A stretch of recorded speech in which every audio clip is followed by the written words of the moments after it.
Eagles versus the Vikings. But work their way to the conference title game. Akers kicks off to start the game. Minnesota will get the ball first. Noeldi Moore, a rookie running back out of Tulane, brings it out to the 26-yard line. And let's take a look at the Minnesota offense. Dante Culpepper, Central Florida. Ontario Smith, Oregon Mighty Ducks. Randy Moss Marshall. Nate Burleson, Nevada Wolfpack. Jermaine Wiggins, East Boston. Jeff Dugan, University of Maryland. Brian McKinney, Miami Hurricanes. Chris Lewinsky, Indiana. Matt Burke, Harvard. Dave Dixon, Arizona State. Mike Rosenthal, Notre Dame. And now first down from the 26-yard line, and they give the ball to Ontario Smith. And Smith, who had a nice game last week against Dallas, picks up 7. Here's the Philly defense. Javon Curse, University of Florida. Corey Simon, Florida State. Don Walker, University of Tennessee. Derek Burgess, Mississippi. Dhani Jones, established 1817, the University of Michigan. Marcus Seminole, Kansas State. Nate Wayne, Mississippi. Lito Shepard, Florida. Michael Lewis, Colorado. Brian Dawkins, Clemson. Sheldon Brown, South Carolina. Second down and 2 now from the 34-yard line.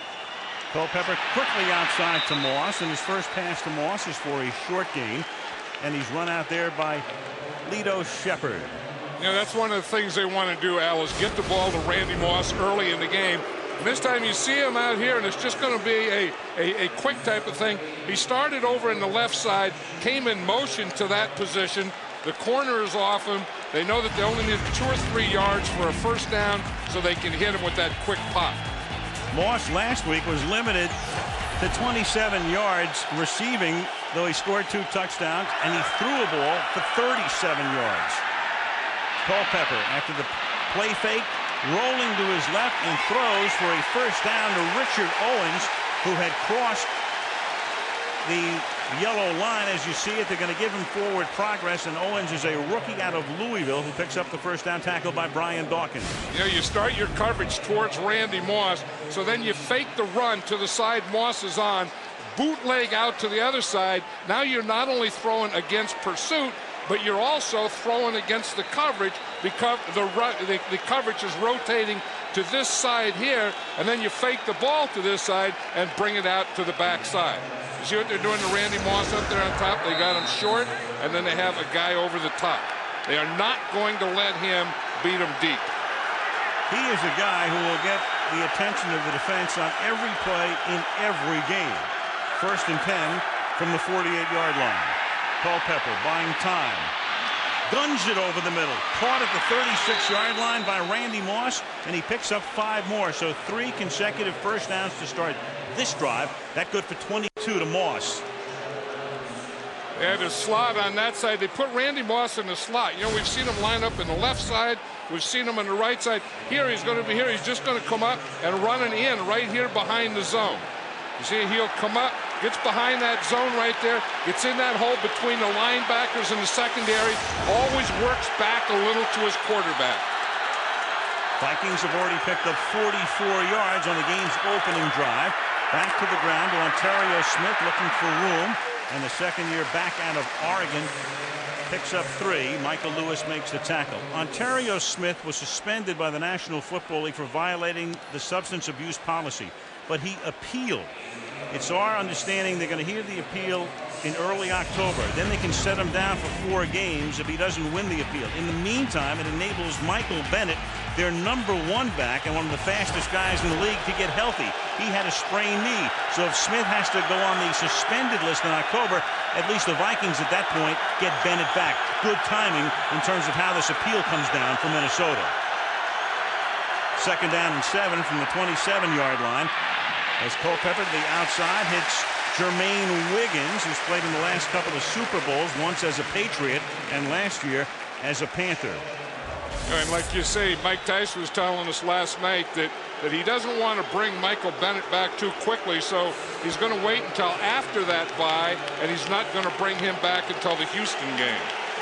So he has Smith ready to play next week against Chicago. Then they're off, and then if Smith gets suspended, Bennett comes back for their 4th game in week 5. 3rd and 4. Good part of the crowd to its feet. Culpepper under pressure, gets it away, and the pass is incomplete. Nate Burleson, the intended receiver. Javon Curse put the pressure on that time. Javon Curse really got off the ball quickly. Now we know that they're always going to do something to Randy Moss, and they're going to have him short. They're going to have him deep. Sometimes they'll even buzz a linebacker out to his side. Watch, here he is right here in the slot. And you see they have him short, then they have 2 men deep. They're not going to let him get deep. Now he can run above that linebacker and in front of those safeties, but he's not going to get deep with those safeties. Here's a little history. Morton Anderson, a 42-yard attempt, and Morton Anderson is good from 42 as he's just tied George Blanda for most games played in the National Football League. 340, and Minnesota has the early lead. Guys, light breeze, 61 degrees. Full house in South Philly, 3-0 Minnesota. And Aaron Elling, who was with the Vikings and last week kicked for Tennessee, comes back to Minnesota for the kickoffs. And this one's a short one. Reno Mahe from the 14-yard line brings it back out to the 29. So Morton Anderson, who's 44, who was cut by Kansas City, has been kicking since '82. I mean, you think back to when he started, he was playing with Archie Manning in New Orleans back in '82. And then there was Blanda, of course, who was cut by, well, he was cut by George Halas is what you're trying to get to. In 1 year, right? Early, yeah. And then later cut by Meir. He would have had another year, and Morton Anderson would still be chasing him. Knowing George, if he could, he'd get back and try to reclaim that record. First half from the 28-yard line. Donovan McNabb will go to the air under pressure, scrambles, which he does so well, and then throws incomplete, intended for Brian Westbrook. And let's take a look at the Philadelphia offense. Donovan McNabb, Syracuse University. Brian Westbrook, Villanova. John Ritchie, Stanford. Terrell Owens, Tennessee Chattanooga. Ty Paxton, Southern Miss. Chad Lewis, BYU. Trey Thomas, DeLand Bulldogs. Artis Hicks, Memphis. Hank Fraley, Robert Morris University. Jermaine Mayberry, Texas A&M Kingsville. John Runyon, Michigan. Just before we showed you those lineups, you saw McNabb pleading his case with referee Bill Carollo. Thought that he'd been hit late by Antoine Winfield, the corner. No flag. Second down and 10. Now McNabb rolling left and throws, and then it's caught by John Ritchie. And the Stanford Cardinal picks up 11 and a first down. And let's take a look at the Viking defense. Chuck Wiley, national champion for LSU. Kevin Williams, Oklahoma State. Chris Hovan, Boston College. Kanachi Desert, Southern Cal. Chris Claiborne, USC. BJ Henderson, Maryland. Dontarius Thomas, Auburn. Antoine Winfield, The Ohio State University. Corey Tavis, Vanderbilt University. Brian Russell, San Diego State. Brian Williams, North Carolina State. Big acquisition was Winfield from Buffalo in the offseason. Now swinging to the outside and picking up 2.5 is Brian Westbrook, who now, with the injury to Carell Buckhalter and Deuce Staley signing with Pittsburgh, he is the man out of the backfield. Right, so Andy Reid was saying, we don't want to run him between the tackles a lot. We want to, throw him the ball, get him on the edges a little, just like they did on that play. And it's interesting, we talk about how the Vikings used Randy Moss to run. They did the same thing with Terrell Owens that time. They faked a reverse to him to the left as Westbrook was running back to the right. Westbrook played his college ball locally at Villanova. Gets it again. Nice moves there. And John, when they drafted him, they thought he'd be a run back guy, maybe third down. He was too small. He was too light. He was injury prone. And now he's the horse. Yeah, but he has power, too. And if you watch him, he has that low center of gravity. He never gets up tall. Well, he's short anyway, but he's always down there, and he's making moves in the hole and making guys miss.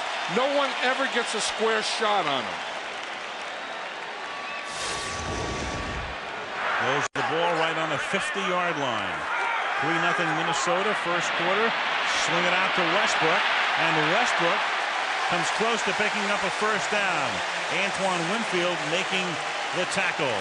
He had a nice move there on Chris Claiborne to just go right by the former Lion. Yeah, he had a couple of moves there, and in fact, I was watching him on films. He did that same thing last week. It reminded me of Walter Payton. You know, that Walter Payton used to have these moves. It would kind of be a limp leg, where he'd start to run at one speed, and then kind of just slow up, and then start again, then slow up, then start again. Westbrook has those same moves that Walter Payton had.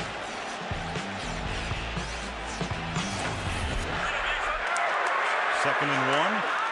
They give it to him again, and he picks up the first down as Kevin Williams makes the tackle at the 39-yard line. So Philly on the move with 8.5 to go in the period. You know, last year they had Brian Westbrook listed at 5'8" and 3/4. And then in the offseason he said he wanted to be 5'10". So this year it says 5'10". And then Donovan McNabb said, yeah, when you get to be 5'10", then you can always say, how tall are you? Oh, 5'10", 6 foot.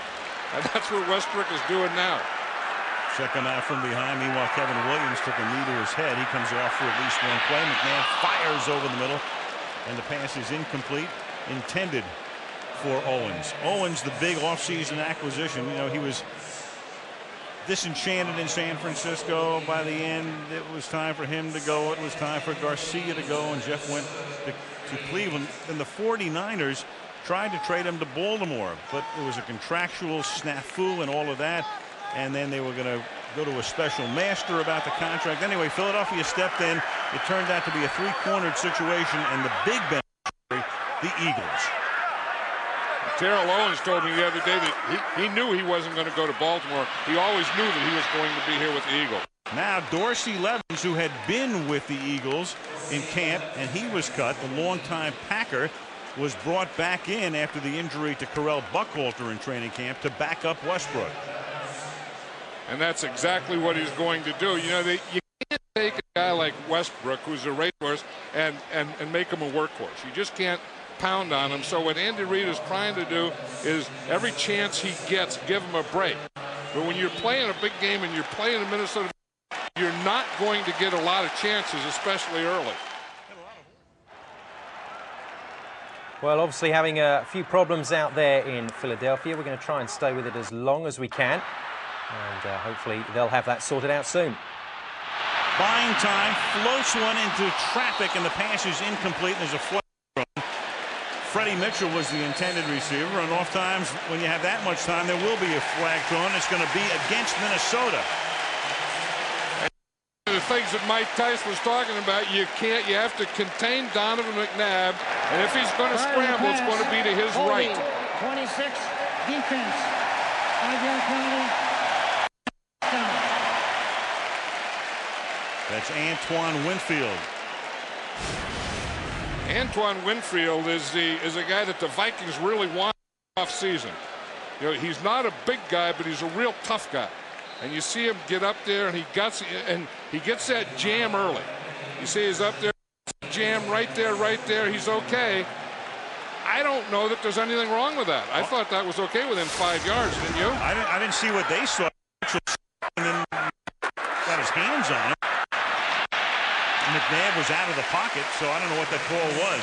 Brian Westbrook picks up about 7 off a John Ritchie block, taking it to the 25-yard line.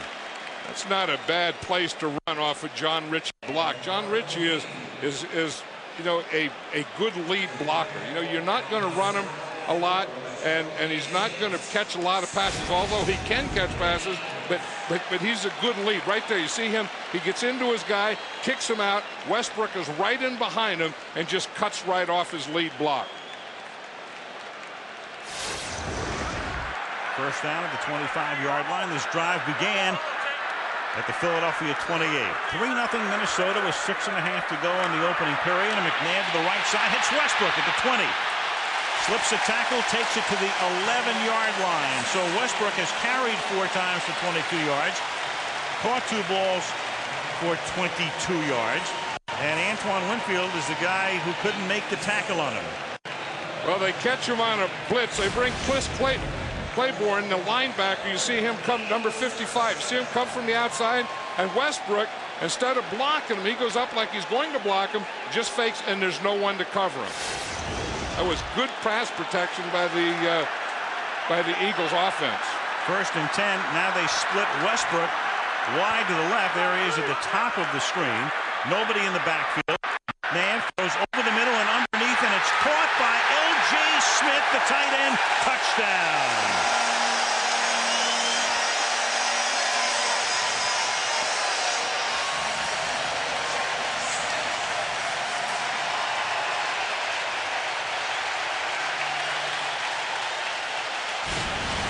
L.J. Smith is the other tight end. He was the motion guy. You just saw him go by there.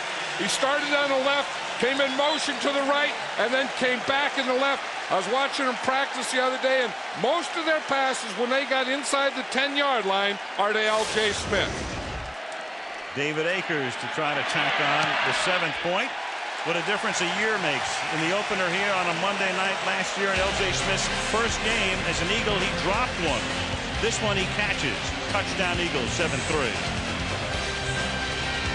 The ball on the ground. Okay, let's take you back then to Lincoln Field for the kickoff. 4 for 6 was McNabb for 44 yards. Westbrook accounted for 22 on the ground, 22 in the air, and then Smith with the touchdown reception. 3 different receivers on that drive of 72 yards. Now Akers to kick off, and Weldon Moore, the rookie from Tulane, is back to receive it. From the 15 comes Moore. Brings it back out to the 34-yard line. Culpepper and the gang go to work there. 5:37 left in the first quarter. 7-3 Eagles. Detroit, though, goes to 2-0. So Minnie trying to go to 2-0 and stay on top with Detroit. Philadelphia winning last week. Trying to go 2-0 after beginning last season. 0-2 with 2 home losses. And there's a flag before the snap. Carolla was the referee. Prior to the snap, false start, 75, offense, 5-yard penalty, still first down. Mike Rosenthal. Mike Tice took over in the final game of the 2001 season. Remember, Dennis Green was about to get fired, but instead stepped down before a Monday night game in Baltimore. Tice had a rough 2002 season as the team tried to rebuild, and last year they were 6-0 at one point. But down the stretch, the collapse in Arizona and home for the holidays. 1st and 15, Culpepper with a shoulder turn to avoid the sack. Kearse put the pressure on. 2nd and 15. Randy Moss is mic'd up tonight. I'm a shout to this crowd tonight. Y'all better believe that. I want everybody watching tonight. This Monday Night Football, boy. Ha! Ha! Ha! Ha! Ha! Ha! Yeah! Let's go! Let's go! We're coming to get a victory, and we're going back home. There we go. Box on 3. 1, 2, 3. Burn. He has always been demonstrative, but more in a team leader kind of way now that he's in his 7th season. 2nd and 15. There's a flag from the umpire, normally meaning offensive holding. But John, I mean, through the years, you can always count on Randy, and he said some crazy things and got into some trouble and was fined and all of that. But you can see where you develop in your 7th season when you're a guy like Randy Moss into a guy that the teammates respect. And they do. I mean, because he is a leader on the field. I mean, if you're going to be the go-to guy, if you're going to be the star, offense, 10-yard penalty. If you're going to be all these things, at some point you have to accept that responsibility. And I think that Randy Moss is starting to do that. It is a team game. It's not all about you. It's not all about how many balls you catch. You have to block. You have to be a decoy.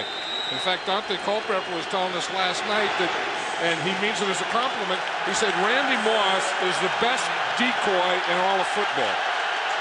Which is a major compliment. 2nd and 25. That holding call was on the center, Matt Burke. Ball back at the 19-yard line.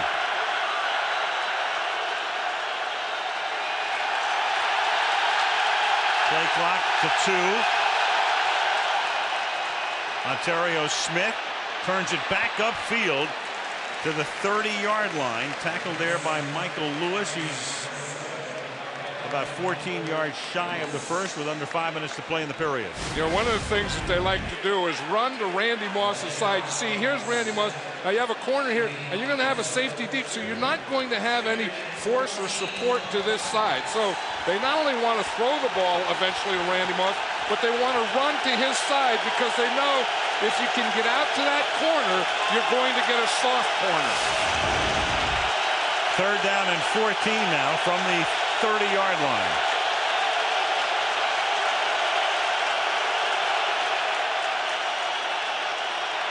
A lot of time, and now the secondary does a good job. They're able to get to Culpepper, but then he gets it off to Richard Owens, but a little short of the first down, as Owens, with a flag down on the play, is able to take it to the 43. So it was a yard shy, and we'll see about the call. I tell you, Sheldon Brown on that play was covering Randy Moss man-to-man, and he did a heck of a job. There was no lane or no place to throw the ball to Randy Moss. You have to like these two corners. I mean, they're young guys, but I'll tell you, they're tough guys, and they're very scrappy. Prior to the pass, holding, 29, defense, 5-yard penalty from the previous spot, automatic first down. That's Roderick Hood, who comes in nickel and dime, so the backup defensive back gives them a first down. And you see him right there. He grabs with his right hand. So, again, you can jam the guy in those first 5 yards, but you can't hold him anywhere. 1st and 10. John talking about the corners, Shepard and Brown. They were each drafted 2 years ago because Bobby Taylor and Troy Vincent, who were here and played so well for so many years, are both gone. So the kids take over, and Culpepper is able to float one over the middle and into the arms of Jermaine Wiggins, who's covered by the middle linebacker Mark Simino. First down in Philadelphia territory at the 44-yard line. You know, there's no one that does this better than Dante Culpepper, is step up and throw. You know, like some of them will step up, but watch Dante Culpepper. He'll start to run up. He'll get back in the pocket, start to run up in the pocket, and then throw the ball. 19-yard gain. Ball at the 46-yard line.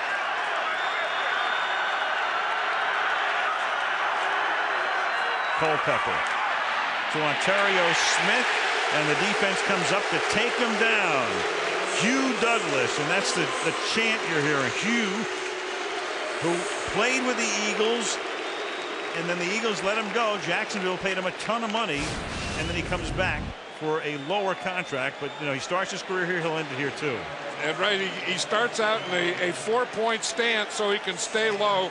He just takes on that block with both hands. Watch, he gets both hands on that block of Jermaine Wiggins, stays on him, lets the ball come to him, pulls off Wiggins, and makes the play. 2nd down and 13.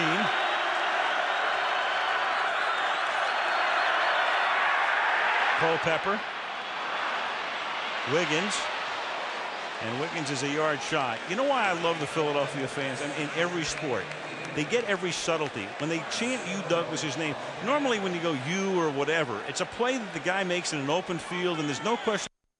But Douglas is, you know, he made a nice play with about 3 other Eagles there, but all 70,000 people spot it and call you. Yeah, and that's the way they are. I mean, they not only love their football and love their team, but they have passion for everything that they do. These fans get into it like no other fan. Yeah, they get it. They really get it. Every nuance. 3rd down and 1 from the 37-yard line. And they give it to Burleson, the wide receiver, taking it from Moss after everybody had converged to the middle, and that is good for a first down.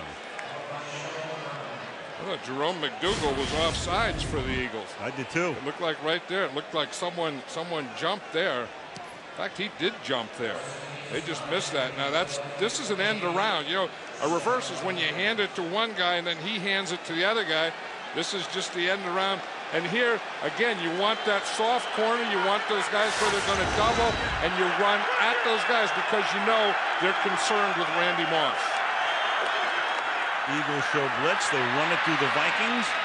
And Smith takes the ball to the 25 as we tick down under a minute in the first quarter. Nate Wayne making the stop. Mike Tice, who played in more games than any current coach in the National Football League. About a quarter of the coaches in the league were players, and Mike now in his 3rd full season. Last year, that 9-7 mark.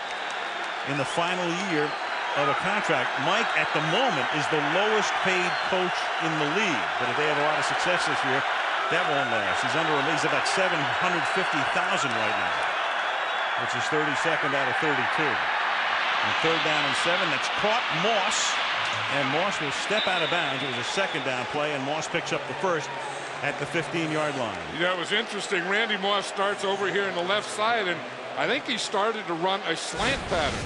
Culpepper doesn't throw it to him. Watch, and then he's going to come up, and he just keeps going across.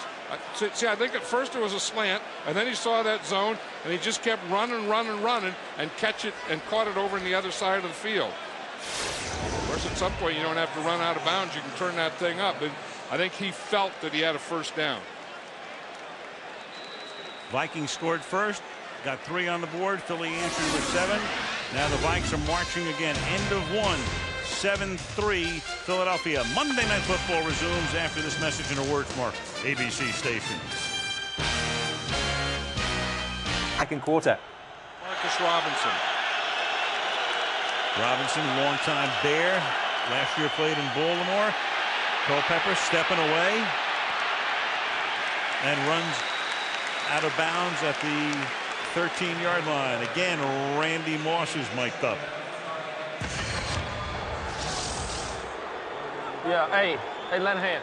Hey, we get down in this 20, 25 and in, they're bringing that safety. Brian Dawkins cannot jump with me. I promise, when you put it up and you see that yoke, you can't do nothing but get your roll on. You can't do nothing but get your roll on.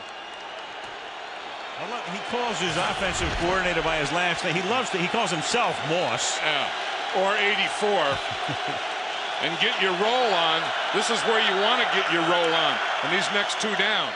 2nd and 10. Underneath, there's a flag. And Ontario Smith takes it to the 2. But the flag is a flag down on either side of the line of scrimmage. Culpepper indicating it's going to be against Philadelphia. You know what Randy Moss was talking about? He said when Dawkins comes over the top, Offside, he wants Culpepper. 53, defense. That penalty is declined. Result of the play, 1st down. He wants Culpepper to throw the ball high to him because there's no way, he says, that Brian Dawkins can jump with him. Now, the situation they're in here now is goal line offense, so this isn't the situation that Randy Moss was talking about. 1st and goal from the 3. Smith. Let it be officially recorded that Javon Kearse's first sack as an Eagle 2 plays ago when Culpepper was flushed out and he goes out of bounds for no yards. It goes into the books as a sack and Kearse gets it. So there are you're waiting sacks. for your first one. You'll take it any way you can. Yep. In the books. Because until you get that first one, whether it's a win or a sack or whatever, you never know if you're going to get one. Here's where Dante Culpepper is very dangerous as a runner. 2nd and goal, and there is Smith, and he gets taken down. Mark Semino was able to stand him up. He's the first guy to hit him, and that stops him at the 1-yard line. 3rd and goal upcoming. That was a good call by Jim Johnson, the defense here. It's a run blitz, and you're going to see Semino is right here. And you see they just go a split 6 and they just sell out. They have one linebacker in one A gap and the other linebacker in the other A gap. Jim Johnson put his defense exactly where the Vikings ran the ball. Crowd rises as 1. 2 minutes into the 2nd quarter. 3rd down and goal from the 2-yard line. Culpepper out of the shotgun. Stepping up. Can't get in. Stopped inside the 1. Dawkins and Lewis come up.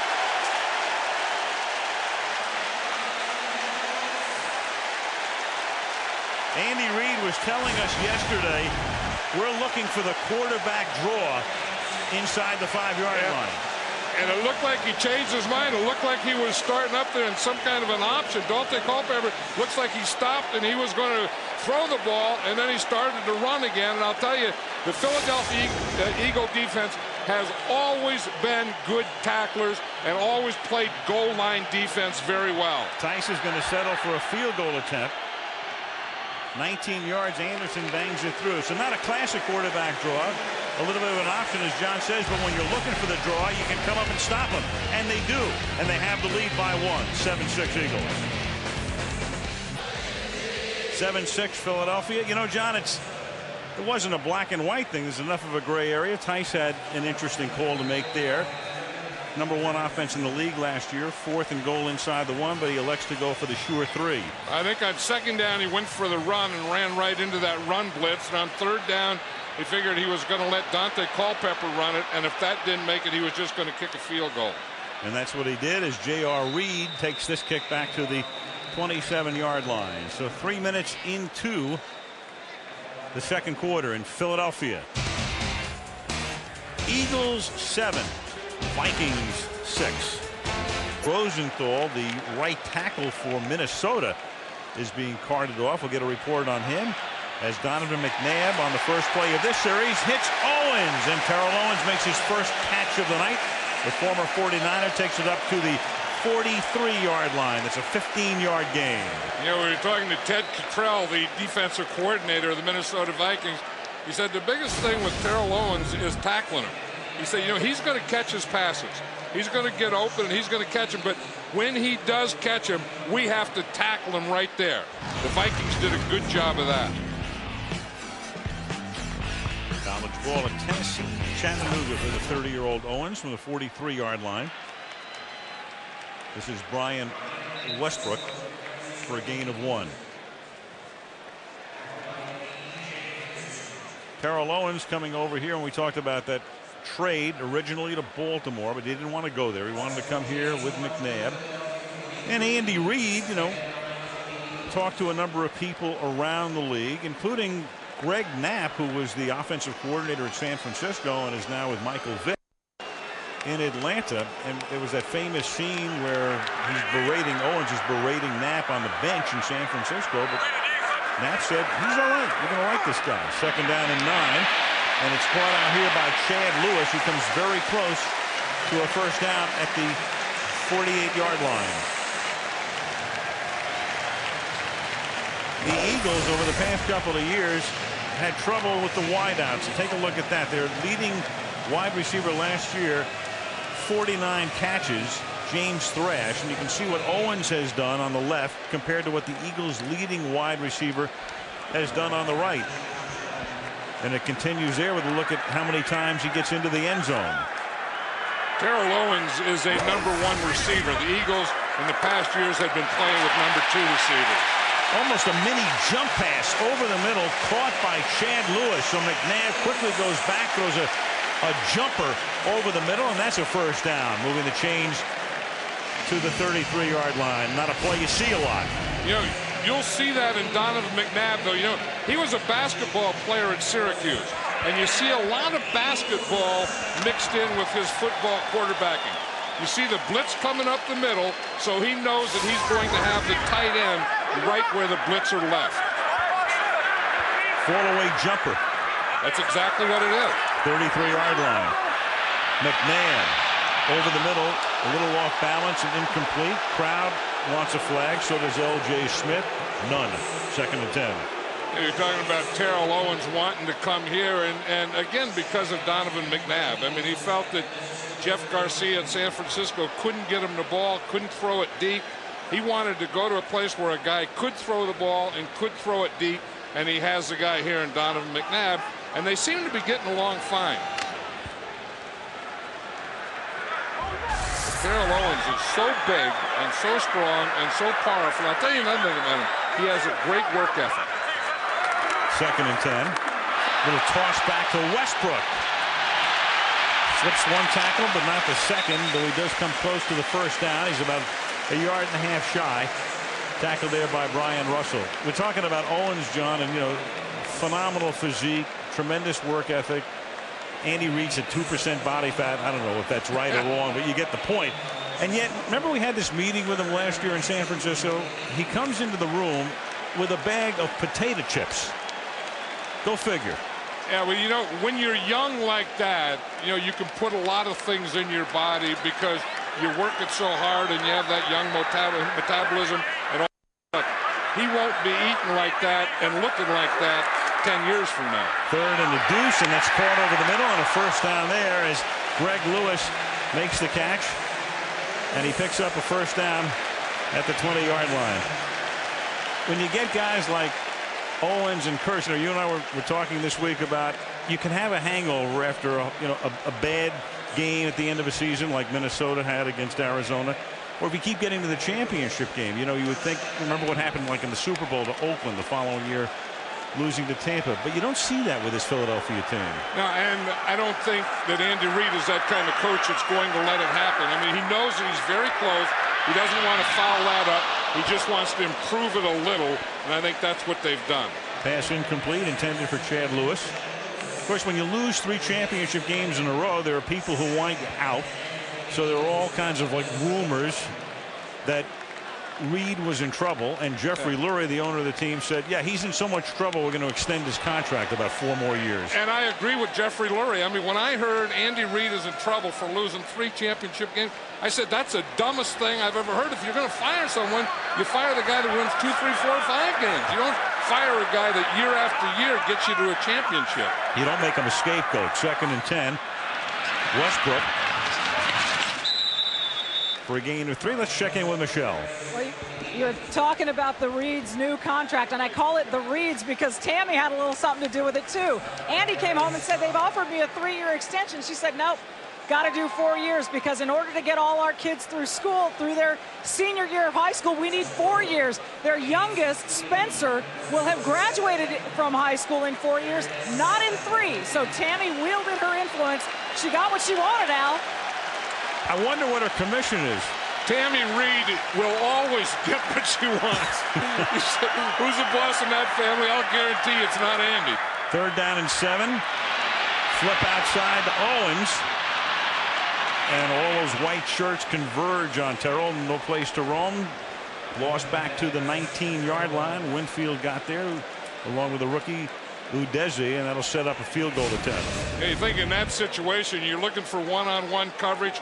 The Vikings come on a blitz, so they're going to have man coverage, and they would have been a lot better off if they'd just taken Terrell Owens and just run him down the field. They bring him out on this thing, and the one thing this Viking defense has is speed. You're not going to get away from him when you're running parallel to the line of scrimmage.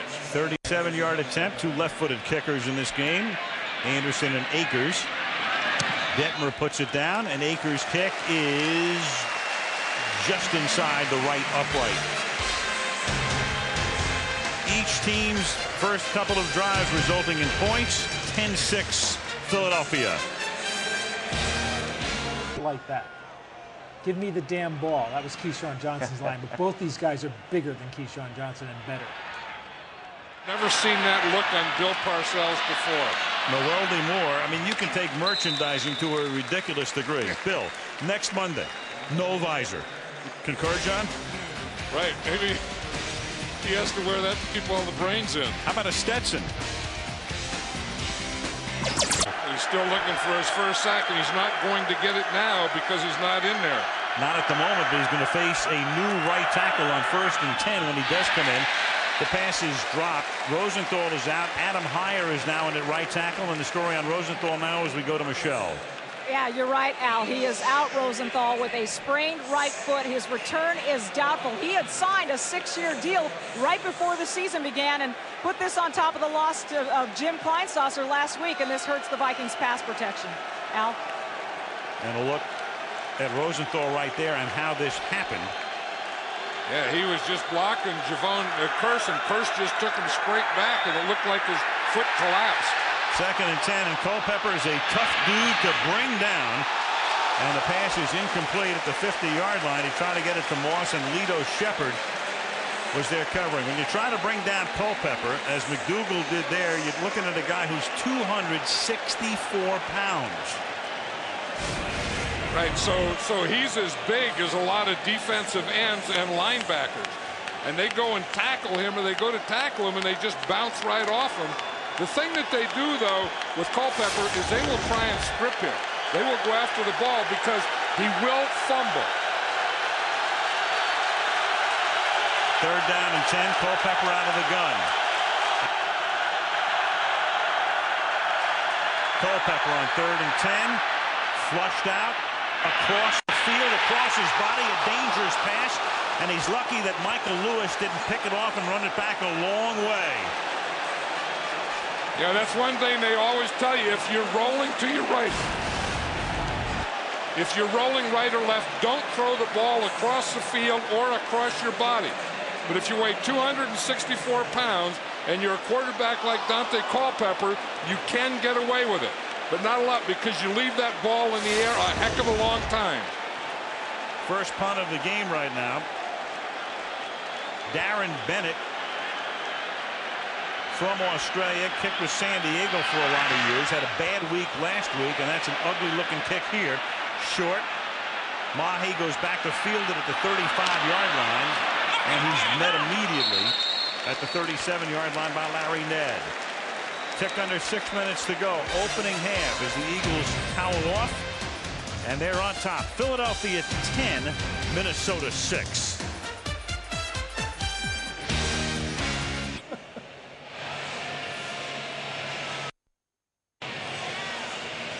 Culpepper on the headphones, looking at the chart, looking at the pictures. Dante 8 out of 13 for 92 yards. McNabb with very similar numbers, 8 of 12 for 88 yards. You know, Andy Reid has a different look this year too, doesn't he, with the glasses? Glasses? He said in a game against New England, he said he looked down at his play menu, as they call it, and said he couldn't read it.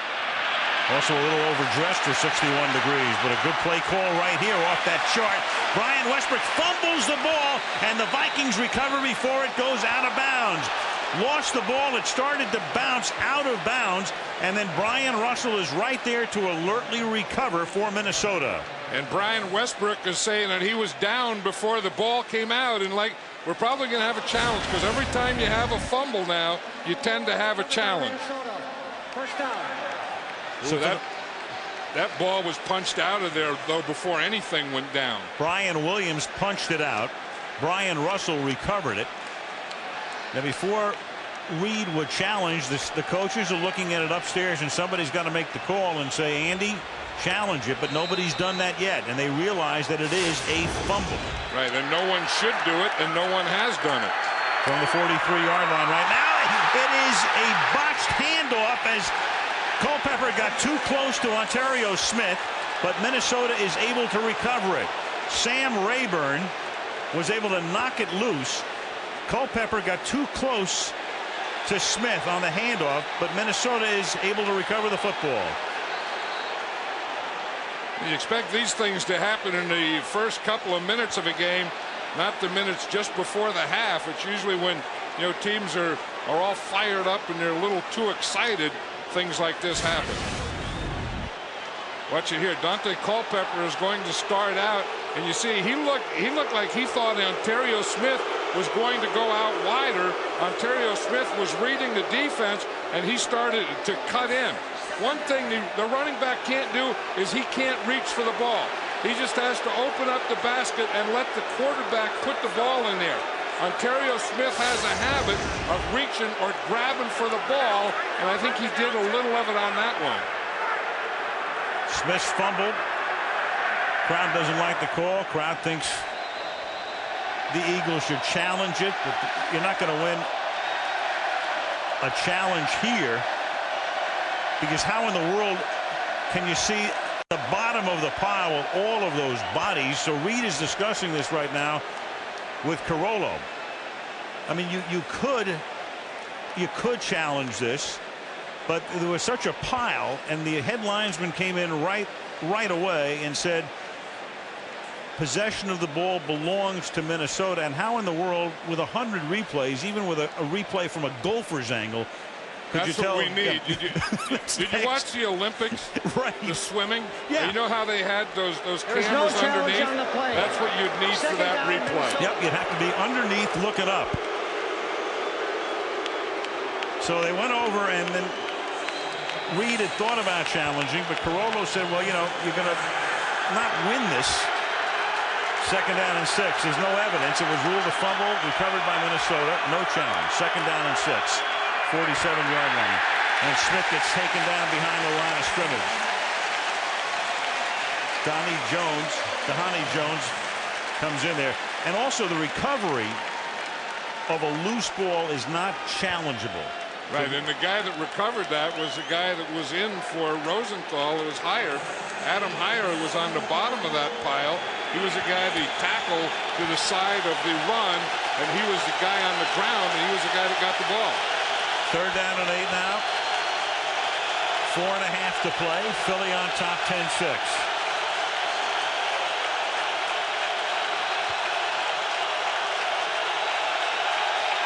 And Culpepper, he was trying to take a timeout, and he does. The timeout call superseded the snap. Timeout, Minnesota. Third and long when we come back. Vikings trail by 4. Now try and bring him down.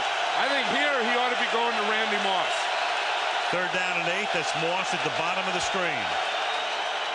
And he goes to Moss on a slant, and that's an 11-yard gain for a first down. He's tackled by Lito Shepherd. Got inside him, picks up the first, moves the ball into Eagle territory. Yeah, and that's the kind of coverage that Randy Moss is looking for, and that's when you have to go to him when you get single coverage.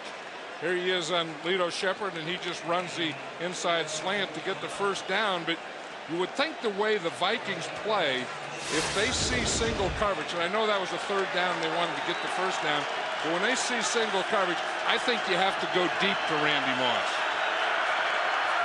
Again, bottom of the screen. Culpepper looking the other way, now underneath, and it flips the ball to Jermaine Wiggins, and Wiggins gets it close to the 35-yard line, a little shy. Lito Shepherd makes the tackle. Looks like it'll be second down in inches.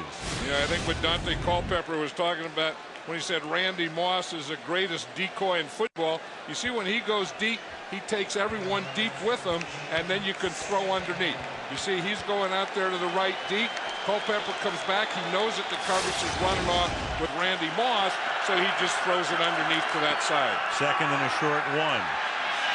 Flip to the outside. Moss makes the catch. So Randy Moss tonight has made 5 catches for 55 yards. And in the battle within the battle, you've got Moss 5 for 55. Owens, meanwhile, 1 catch, 15 yards. And, you know, the Randy Moss thing, though, Philadelphia is kind of, you know, keeping everything in front of him, and they haven't gone to him deep. But if they're going to, remember when we saw that thing where he was asking for that jump ball? This is the area to throw it to him in the end zone and get that jump ball. Again, he's wide right.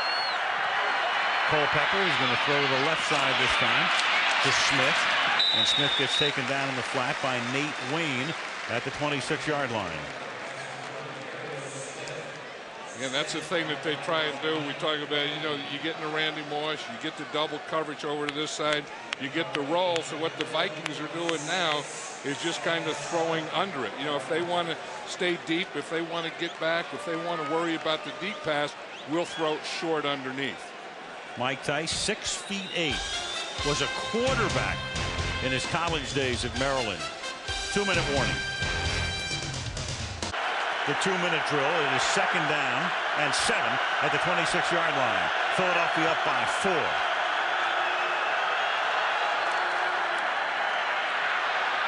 Pump fake. Culpepper moving forward. Stop. 26-yard line. Minimal gain. Sam Rayburn is there. And that'll make it third down. Yeah, because they were trying to go deep on that one. They had both Marcus Robinson and Randy Moss down here in the bottom, both running deep patterns, a post and a corner, and that's where Culpepper was going to go. You see down here on this side right here, they're running deep, and they just split one to the post, one to the corner. Culpepper didn't have time to get it to him. Like he tried to pump fake, and then when he brought the ball back down, the rush was there, and then he had to try and just get as much as he could. Well, Chris Carter is there, who teamed with Randy Moss. They were the best wide receiver tandem in the league until Chris retired a couple of seasons ago. 1,101 receptions. Yeah, Chris is an ex of both of these teams. Remember, he was with the Eagles, and Buddy Ryan cut him, and the Minnesota Vikings picked him up. The rest is history. Alumni night, 3rd down and 7. Crowd rising from the 26-yard line. Culpepper underneath, caught. Good tackle is made. Noeldi Moore, the rookie, making the catch. Keith Adams is there for the tackle. And they will stop the clock inside the 20. I was just going to say, Al, this is a decision right here. You know, we talked about Mike Tice the last time he didn't go for it. You know, he doesn't have his big blocker, Jim Kleinsasser, and I think that's kind of been affecting his running. I don't know that he has a lot of confidence in his running game, but he could just quarterback sneak this one. I think the interesting thing here is that the timeout has been charged to Philadelphia.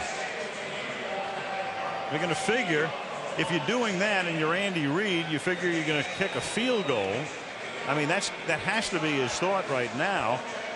And then you leave yourself time offensively on the other hand, because if Minnesota's going to go for it and make it, then the Eagles have just done the Vikings a big favor. Yeah, when you take the timeout, what you're trying to do is save that time for your offense. And you say, I wouldn't be surprised. Remember the goal line, 4th down, Mike Tice kicked the field goal. Here, I wouldn't be surprised if he went for it. And I think if he goes for it, I would expect either a pass, some kind of play action pass, or Dante Culpepper just running quarterback sneak.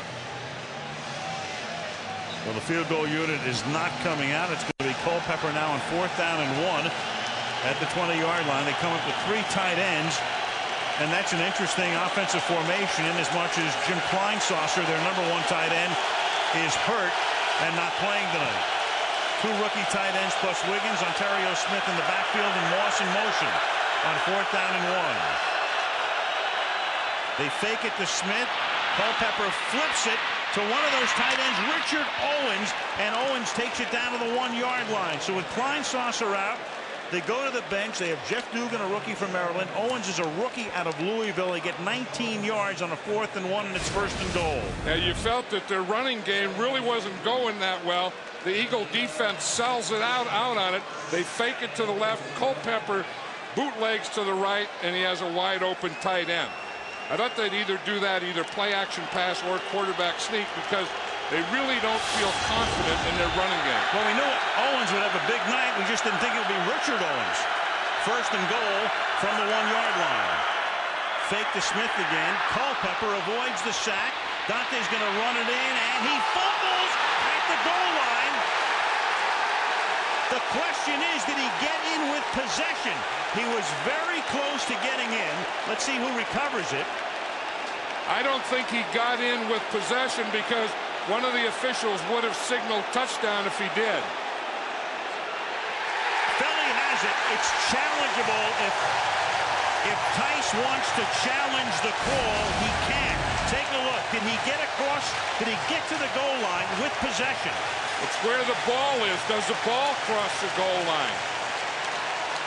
He gets there. I don't know if the ball crossed, though, Al. Well, it's a booth review inside the last 2 minutes, so it's not challengeable by the coach at this point. They have to challenge it, or at least stop play and look at it upstairs. Nate Wayne is the guy who got there. I don't think there's anything to challenge. I don't think the ball crossed the plane of the goal line. I don't think any part of Dante Culpepper was down. I think the ball was stripped, and I think this is Eagle ball.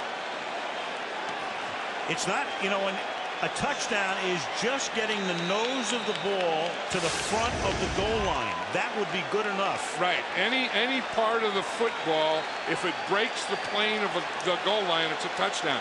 I don't think that any part of that football did. No stoppage upstairs at the 4-yard line. McNabb now runs out of bounds at the 9. We got to do some housekeeping here. Monday Night Football being brought to you by Southwest Airlines.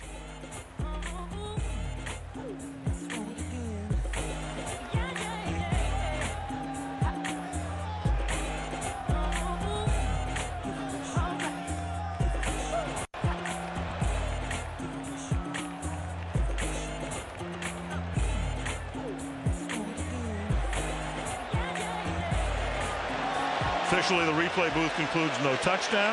We know that when they didn't stop play, at least to take a longer look at it. 2nd down and 5 now. Westbrook gets free. Across the 25, run out of bounds at the 27-yard line. Back to the fumble one more time.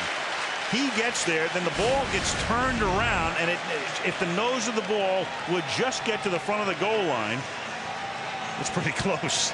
Yeah, but you see, as he started to get close to the goal line, it looked like to tuck the ball away, he pulled it back in, and he pulled it back away from the goal line. And that's been his Achilles heel if he has one. Culpepper with 69 fumbles in 60 games, over 1 a game, and that's the largest ratio in the history of the National Football League.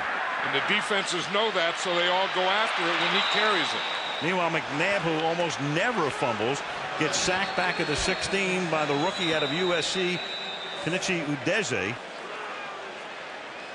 And a flag is down at the 17-yard line. Timeout is taken now by Minnesota. Timeout, Minnesota. It's a team's 2nd charge timeout. 30-second timeout.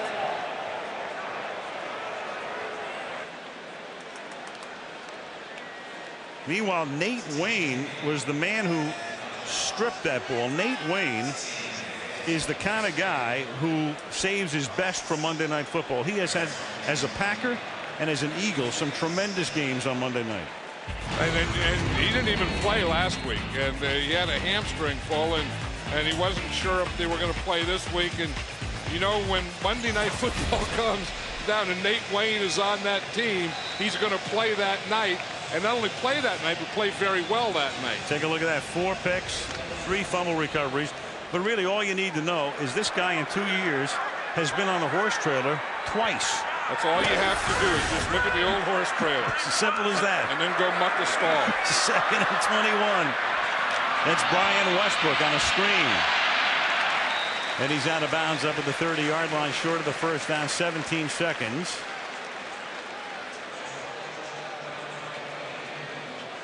Randy Moss and the Vikings. The Vikings tonight with 180 total yards.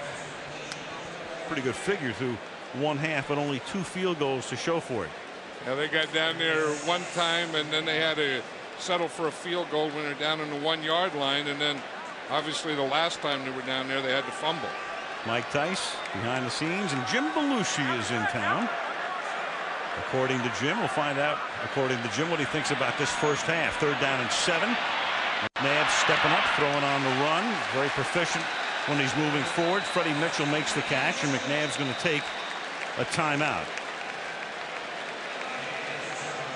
Speaking of house cleaning, and that's what we do here, we muck a lot of stalls. So let me muck a stall.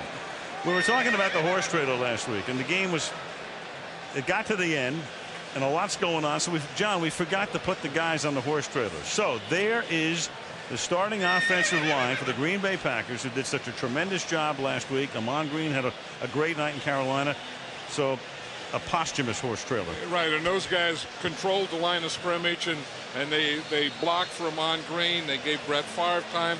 And I think if you're going to forget to put guys on the horse trailer, it's just the way offensive linemen are. They would expect to have been forgotten. They're anonymous, right? Yeah, they are. I mean, they don't talk. They don't get talked a lot about. The only time you mention their name is when they hold someone, and then they finally make the horse trailer. They try all their life to make the horse trailer. They finally make it, and lo and behold, they don't get on television. Boys, there you are. They'll see you in every stop between Philadelphia and Washington this week. That's incomplete. It'll be 2nd down and 10. It's a good thing they made the horse trailer last week because they had a few problems yesterday against the Chicago Bears. I hope we're not going to get one of those things where, you know, you get on the cover of something and then that becomes a jinx. I hope we're not going to have the old horse trailer jinx going here. Well, you've got Sports Illustrated, you've got the Madden game, and now you've got the horse trailer. So you're involved with 2 out of 3, John. Yeah, Ray Lewis is healthy, though, Al. To this point. Played well yesterday. Yes, he did. We'll see Baltimore in a couple of weeks. Lewis and the Ravens against Kansas City 2 weeks from tonight on Monday night. Prevent defense here, 2nd down and 10. 3 defenders 30 yards down the field, and McNabb is going to launch one and look for a possible pass interference call, and launches it out of the end zone. So that fumble, the key play at the end of the first half. Philadelphia on top 10-6 at the half. And coming up next will be the Lexus halftime show, and we come back after this message from the NFL and a word from our ABC station.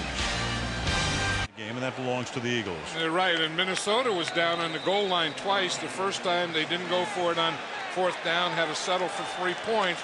And then, of course, the second time, Dante Culpepper runs it in, and before he gets there, he fumbles the ball, and the Eagles get it back.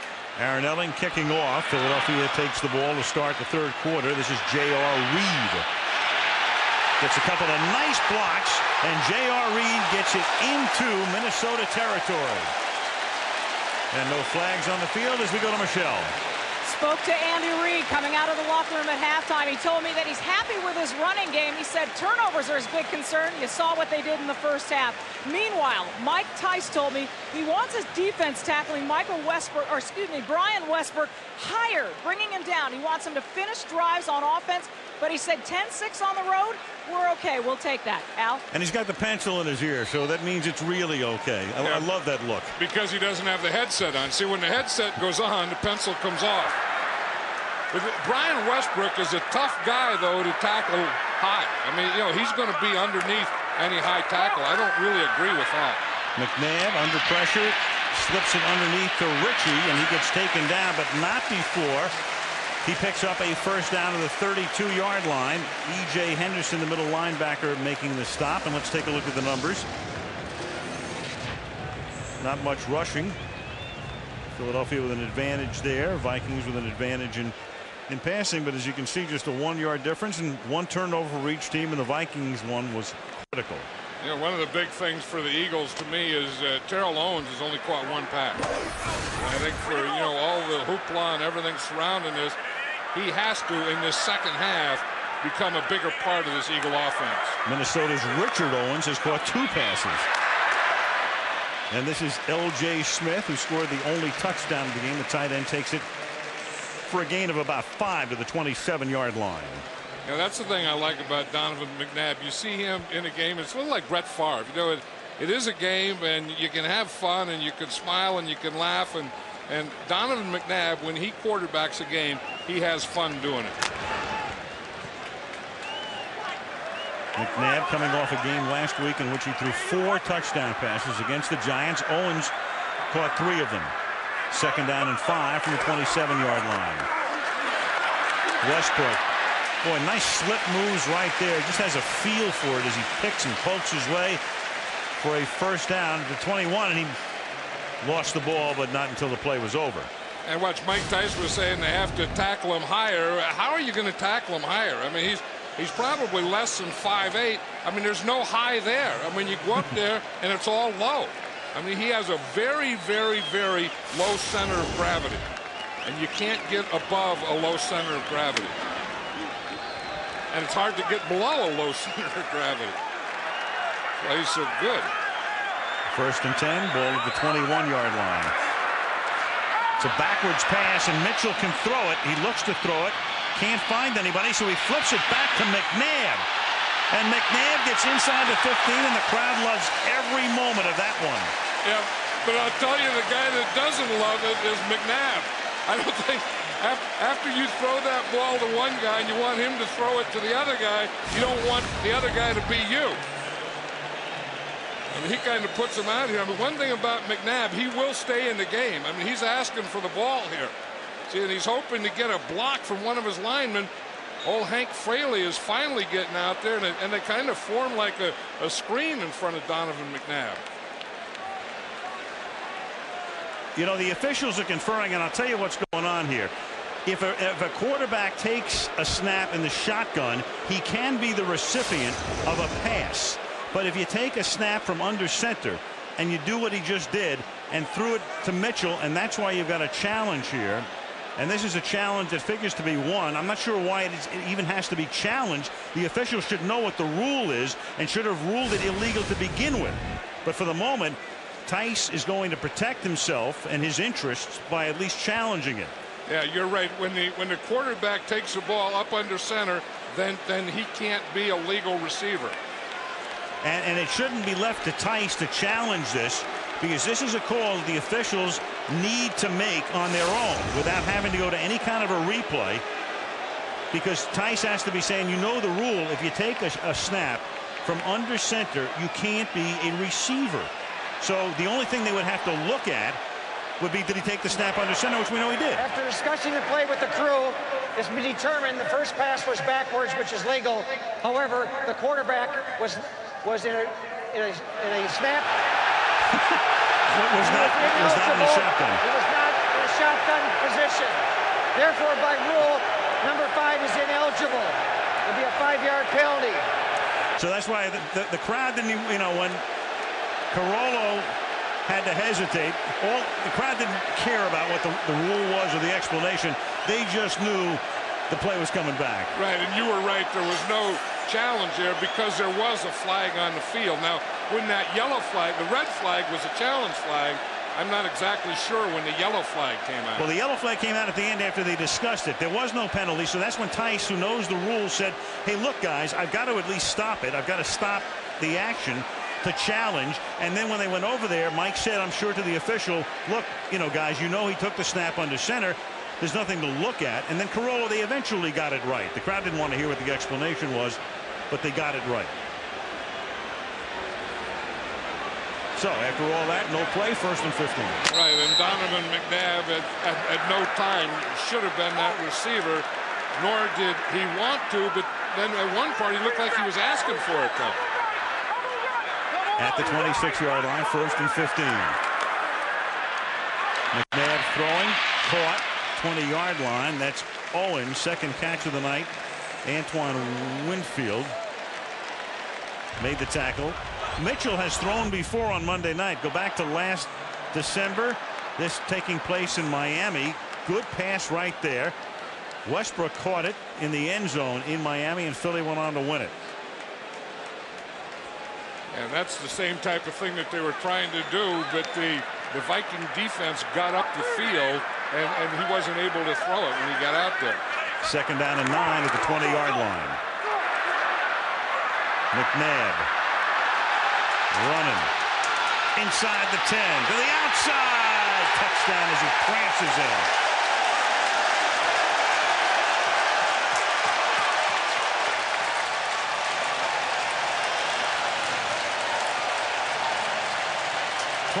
And the key block was by Reno Mahe. Right, I'll tell you, it's hard to coach against greatness. What's the thing that they want to do is they want to contain McNabb. Don't let him out to your right. They had perfect containment on him, but that perfect containment forced him back into the middle. And then he just took off straight up the middle, bounced to the left and into the end zone. That's what drives the coach crazy. You teach something, you finally get it right, and boom, he takes advantage of what you taught. Akers. Last year, McNabb had 3 touchdown runs, all 1-yard runs. This one for 20 after a 46-yard kickoff return gave the Eagles good position. They lead by 11 at home. Moment of that last drive, including the pass reception that was taken away, but taketh, giveth. Her man winds up in the end zone, and it's 17-6. Noelle Moore. Great coverage. 7 Eagles get there. Mike Tice, we saw him behind the scenes at halftime. Here was another thing he talked to his team about this week in Minnesota. We don't know what dog package they're going to give us because they have a different dog package every week based on who they're playing. This is a very well-coached zone dog team. But if we block these guys, those 2 young corners can't cover our guys. Ball at the 20-yard line on 1st down. Culpepper flips it underneath for Jermaine Wiggins. And I think one thing, and I've always felt this when you have Randy Moss on your team, that somewhere every quarter you ought to throw 2 deep passes to him. Just throw them, you know, and not worry, okay, they're in this defense, they're rolling, I got to mix up, I got a progression. Just throw them. And they haven't done it yet. And I think someplace to be the Minnesota Vikings offense, you have to throw the ball deep to Randy Moss. I know they're rolling to him and all those things, but you still have to challenge him deep. With a threat like that, you have to. Culpepper slipping and sliding and throwing. Catch made by Ontario Smith. You know, he played that bite from Mike Tice, but he also, and you and I saw a lot of the outtakes, he also talked to these guys about McNabb in the pocket. Yeah, and what he did, he said, watch out for him rolling. He always scrambles out to his right, so we have to have containment on his right side. And on that touchdown, they did it perfectly. They had great containment, but they forced McNabb back to the middle, and he ran a touchdown on it. And then ran it into the left corner of the end zone. It's 3rd down and 3.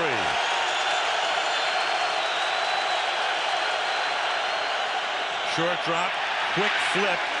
Will it be enough for the first down? It's Jermaine Wiggins, and it will be, because they're going to spot it across the 30-yard line. Or at least right on it, which is the same thing. First down. And Dante Culpepper, when he was talking about Randy Moss being the greatest decoy in football, you've kind of used him as a decoy enough. Now you have to get him involved in the game, because I don't care if you don't get him involved and keep him involved, he becomes a different player too. 5 catches, 55 yards. Wiggins, the tight end, has already caught 6. On the other side, Terrell Owens with 2 for 21. Set up the screen to Ontario Smith with 2 big guys out in front, but knifing in there and making the tackle was Keith Adams with 9 minutes to play in the 3rd quarter. The Vikings, how have the big guys done tonight? Dante Culpepper has completed 78% of his passes. Smith has been held in check out of the backfield. And Moss, for him, a fairly quiet night. I mean, 5 passes is good. The 55 yards isn't Randy Moss. 2nd and 3.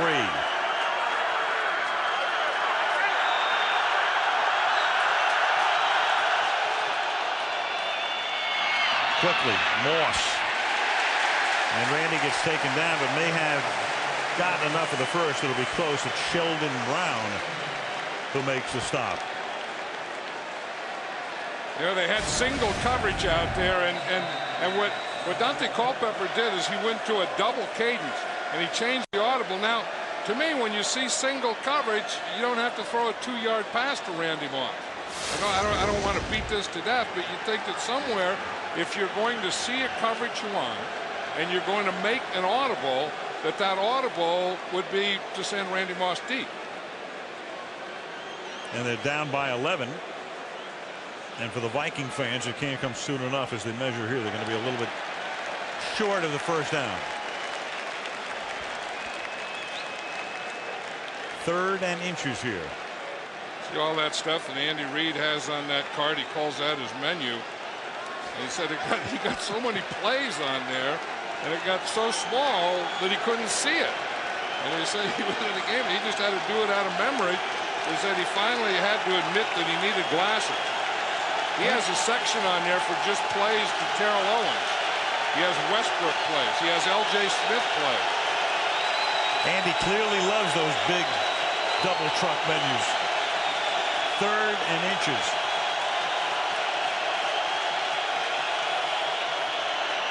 And Culpepper will take it himself. And you only need a couple of inches. Send that 264-pound quarterback right through the center. He's the best quarterback sneak quarterback in football. As you say, there's no way that you can stop that. I mean, what they did on one short yardage is they ran a split 6 where they brought both linebackers to the inside to hit that gap and hit that quarterback sneak. But you say when you're 6'4" and 264 pounds and you only need a couple inches, Dante Culpepper will get it for you. And the guy in front of you is 309, and the 2 other guys are 325 and 343 at the guard spots. Culpepper taken off. Tough guy to bring down. Dhani Jones makes the tackle, and that's close to a first down. Let's go to Michelle. You know, Dante Culpepper was telling me that if he's a better quarterback this season, there are 2 reasons. Number 1, his offensive line. He said, they give me a lot of time. But number 2 is Scott Linehan, his offensive coordinator. He said after 3 years together, we have really gelled. And Linehan is so smart and so sharp, he told me. I think he's the best offensive mind I've ever been around. So he has great faith in him, Al. And Linehan had never coached in the pros until Mike Tice enticed him to come from the college ranks. He'd been at Louisville. And this is a pass to Burleson, who gets a nice block. Randy Moss throws it. Then Burleson is tackled out of bounds, and a flag is thrown at the end of the play with Michael Lewis coming in late. That's an interesting play. It's kind of a one-man screen, and the screen guy, or the lead blocker, was Randy Moss. He's out there, and you just throw the ball out to him. Number 32, late hit out of bounds. Let him lead block, throwing behind. He becomes a blocker right there. You get the ball out to Nate Burleson, and he runs right in behind a Randy Moss block. So, again, the more things old 84 can do, the better, but you still want to get the ball deep to him. Or to any of these other. I mean, they have, you know, I mean, Marcus Robinson is a deep threat here. Kelly Campbell is a deep threat. Campbell scored last week. That was a personal foul on Lewis with a late hit. Penalty moves it to the 19, first down for the Vikings. They spread it out. Culpepper in the gun. Philly with a 4-man rush, and it's a good one. And the pass is a little underthrown, but it is caught by Burleson. And Philadelphia, Ike Reese comes in and says, no, no, no, no, no. But the officials are going to say, yep. You know, it's interesting. Michelle was saying how Dante Culpepper said that his line is giving him so much time to throw. I don't agree with that tonight. I mean, they are not. I mean, this Eagle defense, through the mixture of dogs and zone dogs and normal rushes and guys just getting off on the ball like Javon Curse did on that last play, they've been putting quite a rush on Dante Culpepper tonight. Didn't be news if a Jim Johnson coached defense didn't put pressure on a quarterback. Second down and 3 from the 11. Culpepper is going to step it out and go all the way in for the touchdown.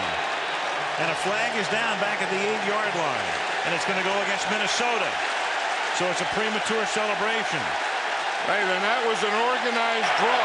Holding 78, Austin, 10-yard penalty, 8:27 down. Matt Burke, second holding call on the center. That's the thing Jim Johnson was saying, that when they get down in this area, we always have to worry about Dante Culpepper running the quarterback draw, and this is a quarterback draw. This is an organized play. Watch Lewinsky, the guard. He just pulls right here. He's the lead blocker for Culpepper. He can't find anyone to block until Culpepper gets in the end zone. But as you say, Matt Burke was holding on the play. Holding Darwin Walker was the call. Second down, 13 from the 21. 3 wides to the right, 2 to the left. Culpepper out of the gun. Eagles show blitz. They come. Culpepper has to get it away, and Moss drops it. Javon Curse put the heat on. We were talking to Jim Johnson the other day and saying, you know, with Randy Moss, you got to double him. How do you double him and blitz? And he says, well, he said, we aren't going to change what we do. He said, mix in the blitz. We are going to rush the quarterback. We are going to knock him down. We are going to blitz. We are going to leave those corners out there man-to-man sometimes. He does it. Nothing comes of it for the Vikings. First got by Hire, the guy taking the spot of the injured Rosenthal. Culpepper had completed 13 in a row before that Moss drop. That was the second time that First got by Hire. Conventional 4-man rush. Culpepper again stepping up and gets taken down from behind. Darwin Walker trips him up. That was a heck of an effort by Darwin Walker. I mean, at some point you have to rush the pass or push on him. He starts to run. You have to lay out. Darwin Walker laid out right there and just got Dante Culpepper's ankle. Again, the Vikings drive. Get down there, something bad happens to them, and they have to settle for a field goal try. 39-yard attempt. Morton Anderson, who was cut by the Chiefs a couple of weeks ago, tying Bland to tonight 340 career games, makes it a one-possession game again as Philadelphia's lead is trimmed to 17-9. as we say, John, be wearing the visor next week. I'm sure he will. You know, I don't remember him ever wearing anything on his head. I mean, a cap or a hat or a visor or anything. And I saw that, and I thought, there's something that doesn't look like Bill Parcells. Then I thought it was a cap, then I saw it was a visor, and I said, whoa. J.R. Reed up to the 24. I mean, in Dallas, you have the man in the hat. You don't have the man in the visor. Otherwise, you have all hat, no cattle. Oh, never mind. 4:30 remaining in the period. 8-point game. His first year in the league has worn Ken Stabler's old shoulder pads. He told me that tonight. Stabler was at New Orleans when Morton came into the league in 1982. He took Stabler's shoulder pads and, like going to the shoe repair every week, he just gets them refitted and reconditioned. As McNabb goes back to pass on first down, and that's short hopped and incomplete. So Morton Anderson will go into the Hall of Fame having worn Ken Stabler's shoulder pads. Well, you know, I was looking at those shoulder pads on Morton Anderson, and I was just thinking to myself, hey, I've seen those shoulder pads someplace before. I saw them in a lot of games, a long time. Those are great shoulder pads. Those shoulder pads have been in a lot of football games, and they've won a lot of football games. He said, if I say this on the air, Stabler's going to want them back. Well, Kenny, give him a call. He won't want them back. He'll want a royalty for them back. Meanwhile, that last pass was ruled as a completed pass in a 10-yard game to L.J. Smith. And this is Brian Westbrook picking up a couple up to the 37-yard line. That's what you get when you go down there and talk to those kickers. You're going to get stuff like that where their shoulder pads game. You know, as a group, the good guys, but they're a little weird, you know. Very. And they have quirks and those types of things. And again, he tied George Blander's record, and that was great. But I will say this: George Blander, when he played, was a football player, and he played quarterback too. He not only kicked, he was a position player. And the second half of his career is phenomenal in terms of dramatics, as that pass is knocked down by Steve Martin, that wild and crazy guy at the line of scrimmage, playing with his 17 and 7 years. McNabb, of course, was part of that class of '99 when the first pick in the draft was Tim Couch, who played with the Browns and now is out of the NFL. Akili Smith was the third pick, Bengals. He's out of the NFL. And Cade McNown out of UCLA was picked by Chicago. He's out. So there are the two remaining guys from that first round. 3 guys out of the NFL and 2 big-time stars. And how about the way they started? Remember at the draft when they announced Donovan McNabb, quarterback, Syracuse? 3rd and 8. And here's McNabb escaping. He's sacked. And then he had a wide-open Richie, but Antoine Winfield was hanging on to him, and the pass was a little high. Well, they were booing here, and here's McNabb again. They were booing because the Philly fans wanted the Eagles to draft Ricky Williams. So that just goes to show you who knows what and who doesn't know what. Ricky's been pretty good, but not at the moment. Eagles' first punt tonight is fair caught by Keenan Howry at the 15-yard line, 49-yard punt, and it's 17-9. What's perfect weather for a blimp? 60 degrees, light breeze, clear. Good hitting weather. Yeah. 15-yard line, Culpepper throws, slant caught. That's a 9-yard gain. Marcus Robinson making it 2nd and 1. He's tackled by Sheldon Brown. Take a peek at this with the 2 quarterbacks tonight. First 5 seasons. Over 12,000 passing yards and 1,800 rushing yards. So these 2 guys do things so similarly. Good arms, and Culpepper with a rocket. Great ability to escape and run with the football. Donovan, of course, great success with this team as that is caught by Kelly Campbell, who gets to the outside. And what Culpepper is looking for now is the opportunity to bring Minnesota to that same rung that Philadelphia has reached. You know, the interesting thing about Dante Culpepper's numbers there, too, is he really, for all intent and purposes, played 1 year less because that first year, his first year, he didn't play at all. Now, Donovan McNabb started, you know, after the bye, I think, and played more than half the season. Each quarterback near the century mark in pass rating to this point in the game. Third quarter winding down, first down. Culpepper runs out of time, loses the ball again. Scramble. Vikings are going to get it. It's Nate Wayne who forced the fumble on the goal line, who forces this fumble as well. One disparity between the two quarterbacks. Culpepper fumbles a lot. Most in NFL history per game. McNabb almost never fumbles. Yeah, and you know, again, we talk about Randy Moss, and you can see how deep they're playing him. You got a corner there, and you have another safety in there behind him. And you can see when they get the pressure, they're still going to run those zone dogs, but you can only hold the ball so long. You know, I mean, after one look or two looks, that ball has to be out of there against this Eagle defense. Jermaine Wiggins recovered it. Second down and 12 from the 32-yard line. Flung to the outside. Caught by Burleson. Monday Night Football being brought to you by Bud Light. Fresh, smooth, real, it's all here.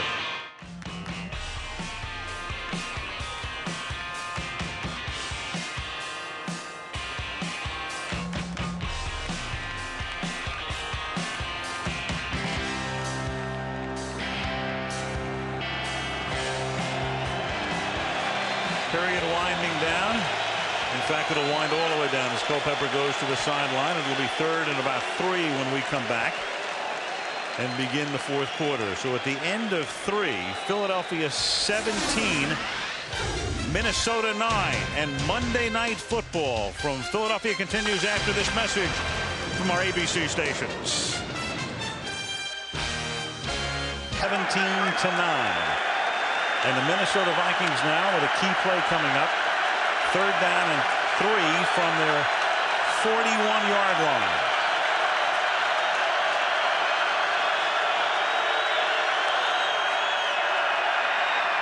The opening play of the fourth quarter is a dump pass underneath. It's taken in by Jermaine Wiggins, who's been a key guy tonight. Tackled by Wayne and Semino. And for Jermaine Wiggins tonight, that's 7 catches for 56 yards. You know, again, I think one of the reasons that all this short passing the Vikings are doing, I guess, is one, it's going to get him a first down, but 2, he doesn't have time to hold the ball to get it deep.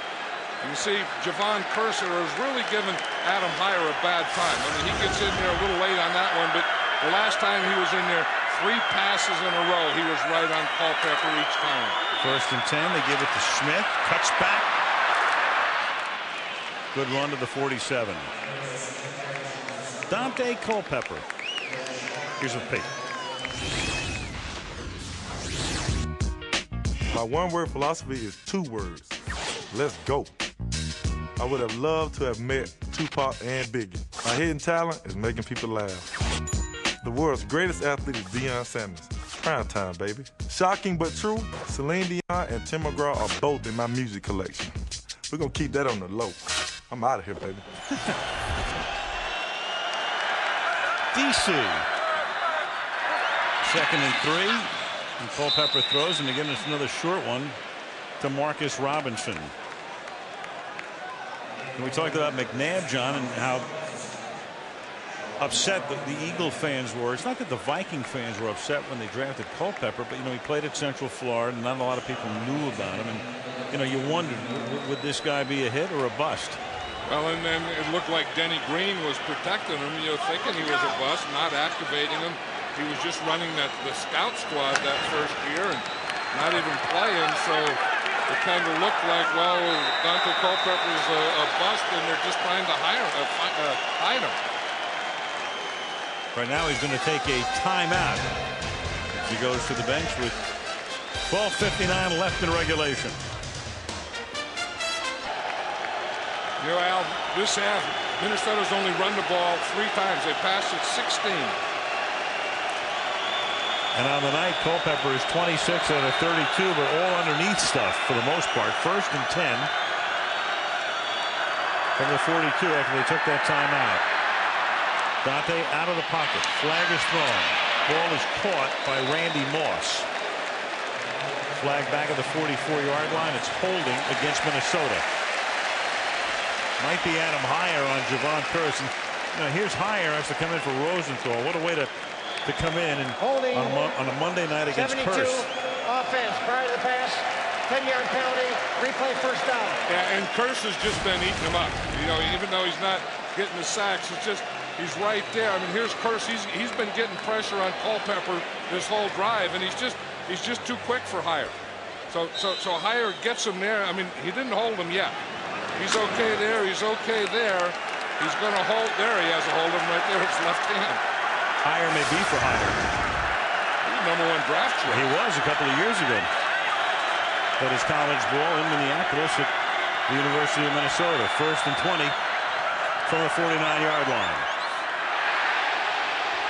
And Culpepper, with his speed, is able to get out of trouble, but that was Darwin Walker who just came bursting through.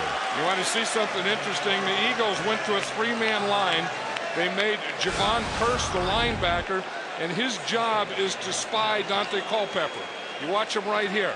He's just there. Wherever Culpepper goes, he goes. Culpepper starts to come up. He started to come up on him, and Culpepper had to throw the ball away. So that's a defensive end moving to linebacker and spying or mirroring the quarterback. Randy Moss is coming out of the game on this play. 2nd down and 20. Went off slowly. And he's getting a breather. Looks like he's all right. Culpepper throwing. This is Wiggins, who's been his main target tonight, to the 42-yard line. Again, Randy Moss mic'd up. Pick a side. Pick a side and go to it. You hear me? Come on. Lead us, Dante. Come on. Hey. Anytime you see me one-on-one with that safety, drop me.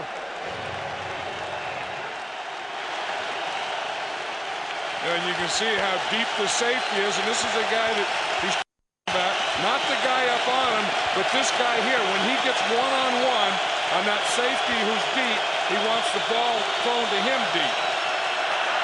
On 3rd down and 11, pressure from the backside, hit as he throws, pass is caught by Kelly Campbell. So Culpepper was tracked down by Michael Lewis, the safety coming up from behind, and Dante gets it away for a 21-yard pickup and a big first down on a 3rd and 11. The Eagles were in a dime or 6 defensive back look, and they come on a blitz, and they come from that right side. And when you're big and strong and fast like Dante Culpepper, you can take on a blitz. A free guy can be coming. A guy can be tackling you, and you can still complete the pass. First down at the 23-yard line. Yeah, the Vikings can do this all day, move up and down the field. The big question is, can they get it in the end zone when they get down here? False start, 83, offense. 5-yard penalty, still first down. Jeff Dugan, rookie tight end. Interesting note, John. This is the 32nd game of the season in the 2 weeks. No team that had been down by more than 7 points at any point in the game has come back to win the game. In this game, Minnesota was down by 11. 1st and 15 from the 28-yard line. Culpepper evading, sliding, and coming close to a first down. And Moss says, you're not down. Nobody touched you.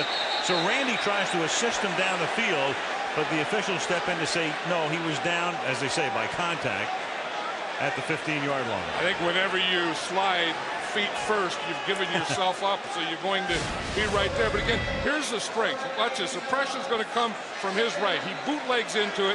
He sees a free rusher coming there. He just brushes him off and just takes off straight up the field. Yep. And then again, when he slides feet first, he gives himself up, so he's down there. Yeah, you're saying that's the end of the play, so Moss didn't see any contact. He said, come on, get up. And even Tice got a kick out of it. 2nd down and 1 from the 14-yard line. To the corner of the end zone, Moss tries to draw a flag, and there is a flag. So Moss kind of stopped. Dawkins is going to go over on Roderick Hood as well, who was covering on the play. And they are going to contend that it was on Moss. It is offensive. So Randy trying to set it up. You can see him trying to set up a flag. Pass interference, 84,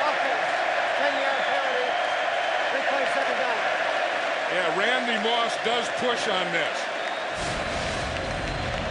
You know, again, he's waiting for the ball. You see right there, he's okay, and he pushed right there. I mean, that's so obvious, but he just couldn't get by. He was trying to get by, and again, this one here, if you can't get by, you usually try and stop and throw it short. Culpepper threw it out there where either Randy Moss was going to get it or it was going to be an incomplete pass. 2nd and 11. Under 10 to play. Moss split to the right.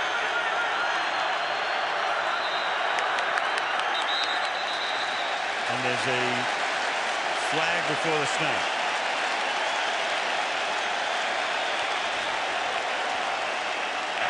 Prior to the snap, ball starts, 83, offense. 5-yard penalty, 2nd out. That's 2 calls on the rookie Dugan on this series. We're talking about how much the Vikings have missed Jim Kleinsaucer. Here's a guy who's taken his place, and I think that's one of the reasons that they haven't been able to run too well tonight either. You see what happens is the tackle points and the tight end jumps. It was 2nd and 1. It's now 2nd and 16.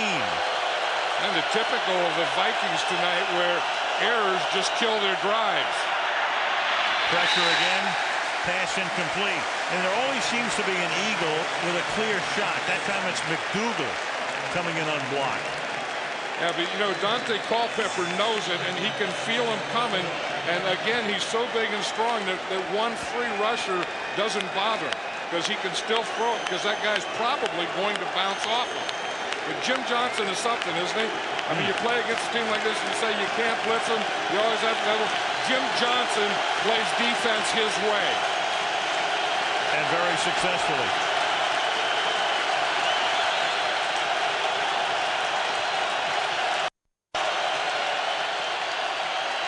This time, Culpepper has time. But the secondary does a great job. And he is forced to run to the sideline and taken out by Dhani Jones. So that time, no rush to speak of, but the secondary was perfect. Right, and it was that spy defense again, a 3-man line. Javon Curse is a spy, and you're going to see him right here, and he's just going to come up, and he's just going to mirror Culpepper. Wherever Culpepper goes, he's going to go. Again, they had 7 men in coverage, 3 men rushing, and Curse spying. Morton Anderson and the 44-year-old will attempt the 44-yard field goal.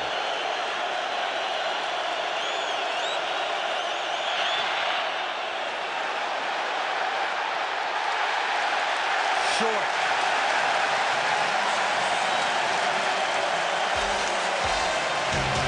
Anderson misses. And Philly gets the ball. Hasn't been. 2 touchdowns in the game, both for Philadelphia. Minnesota 3 Anderson field goals, and then he misses a 44-yarder. So it's still an 8-point game. From the 34 now, Philadelphia begins this drive. McNabb from the pocket, throwing, caught. Owens, no, it bounced. One hopper. You know, McNabb has that. I've seen that, you know, for years. He's pointing. That's his fault. When he gets the ball up and he gets it on top like that, he tends to throw it down. And then he throws it down, and instead of, you know, throwing it to the guy, he throws it to the guy's feet. Now watch it when you see it here. You see when he gets on top of the ball and his arm comes through and the ball goes down, he'll always throw it on one hop. Watch this motion here. That's it. It's coming straight down, and the ball comes out going straight down. Doing a sinker in the dirt. 1-0. 2nd down. And that's caught by Lewis. But Owens, the key guy, or one of them coming into the game. Terrell tonight, though, limited to just 2 catches for 21 yards. But he's still not ready to send Jeff Garcia love poems, John. No, and you know, and they're trying to get him the ball. I mean, they have him spread out wide. They've had him in the slot. They put him in motion. They've had him in the backfield. They're moving him all over, trying to get him involved in this offense, and they just haven't been able to. 8.5 to play in the 4th. 3rd down and 4. Short drop over the middle, and this is Westbrook, who started hot and quiet for a while now, and he's back in the game plan. It's 1st down and 10 at midfield at the 45-yard line of Minnesota. Yeah, that's when they say that Westbrook kind of reminds you of Marshall Faulk. They mean that you can split him out like this, put him out like he's a wide receiver in the slot, or put him out right, and he can run pass pattern. And again, you know that's the type of thing I think you want to do with Brian Westbrook. I think you want to get him in the backfield, run him off the edges, get him out of the game, spread him out, but don't beat him to death. Now McNabb is going deep, and it is caught for a touchdown. Terrell Owens.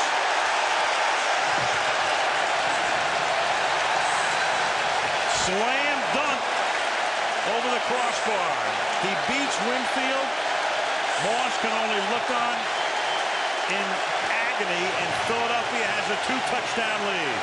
And that's why T.O. wanted to come to Philadelphia, because Donovan McNabb can do this. Terrell Owens knows that he can do this.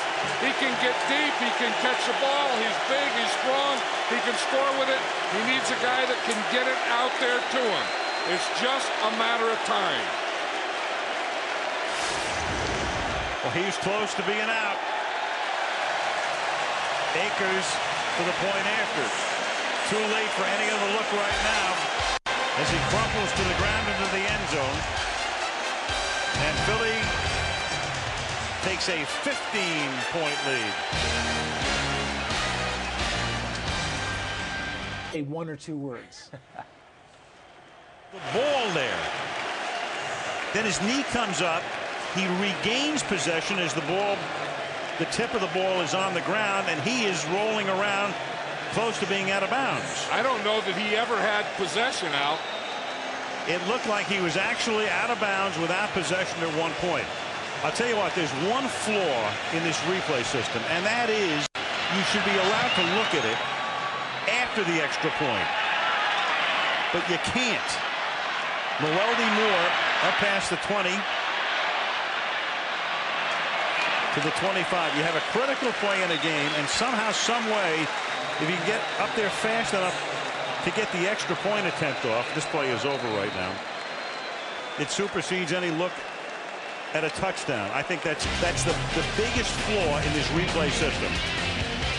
Theo could care less. I hear you, man. 24-9. In my mind, there's no doubt that had that been challenged, it would have been a no catch on the Owens touchdown. I'll show you again in a second. 25-yard line now as Culpepper has to go to work and work in a hurry, and Nate Burleson for a 20-yard gain. First of all, when his knee goes down, it's very clear he doesn't have possession. You already saw that angle. Ball's loose, knee goes down, then he regains possession. Meanwhile, he's out of bounds. Yeah, he never did have possession. And Minnesota didn't challenge. They get out there, you kick the extra point, and I just don't know why they allow something like that to happen. And the extra point is the team should be allowed to challenge after the extra point. Yeah, all the way up to the next kickoff. It's an untimed down, so why not? Ontario Smith. And the extra point's an automatic play anyways. He had a critical play, and Mike Tice now knows that, well, he should have thrown the challenge flag. I wonder if Terrell Owens knows. As he said, he was out celebrating. Once they kicked that extra point, he knew he had a touchdown. 1st and 10, 42-yard line. 6.5. Culpepper gets sacked. That's Sheldon Brown. You just never know where they're coming from. And a flag down in the secondary. You know that Jim Johnson is going to bring him. He's going to blitz, and he's not going to change his defense. And that time he brings Sheldon Brown a corner. And again, you think, Randy Moss, you're not going to do that. He controls the coverages. When you're playing against this guy right here, no foul, they control nothing. Contact.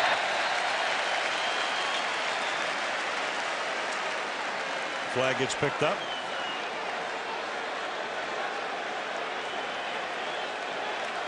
I think the Minnesota Vikings are getting frustrated. I mean, they've been moving the ball. They do everything. And then the closer they get to the goal line, they tend to shoot themselves in the foot. Well, there was a big fumble by Culpepper, an inch shy of the goal line, an inch shy of the touchdown in the first half. There's Sheldon Brown there. He was a corner on the slot, and he just inched in, and came off that right defensive side and came free. But that's Jim Johnson defense. And the other thing is, Minnesota doesn't play well uphill. You know that. And I tell you, when Jim Johnson gets you down a little, he's going to go after you. Well, Tice is going to challenge. I'm not quite sure what he's. I mean, we're trying to find out. I mean, the play that needed to be challenged was the Owens touchdown. He probably just heard about that one. He's trying to go back and challenge that one, telling him, you guys fouled up that touchdown. Minnesota is not challenging him ruling on the field. This is not a reviewable play. Second down. Well, that's why I couldn't understand it. I mean, I don't know what they were talking about. Mike's got that pencil. I'll tell you, when he's got that pencil, you know he means business. You know what I think? I think that he knew that Terrell Owens didn't catch that ball. Yep. And I think he just wanted to yell at the officials. He wanted them to come over there and get in front of him so he could yell at them. That's a great point, and you would know that as a former coach. That's exactly right. 2nd and 19.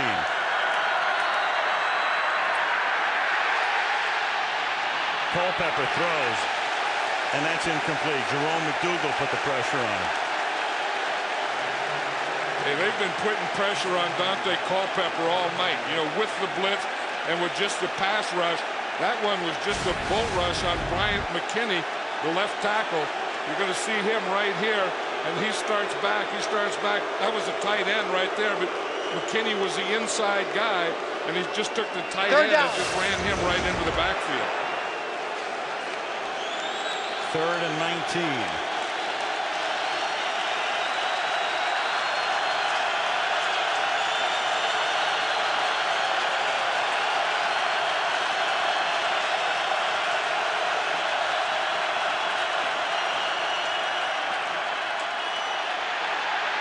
And Culpepper, with an arm on him, throws.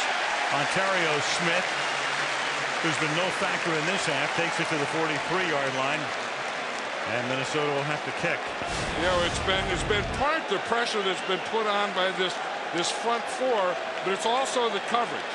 And you can see here they're just zoning, they're getting their linebackers deep, they're keeping their safeties deep, keeping everything in front of them, dropping their short guys back off. Dante Culpepper has no one to throw to. They originally began to send their punting unit in, then they were called back, now they have to go for it. With the clock ticking down by 2 scores by 15 and 4th and 11. And Culpepper has to spend a timeout. So the crowd noise and the indecision as to whether to go for it or not and all of that, and that's their 2nd timeout.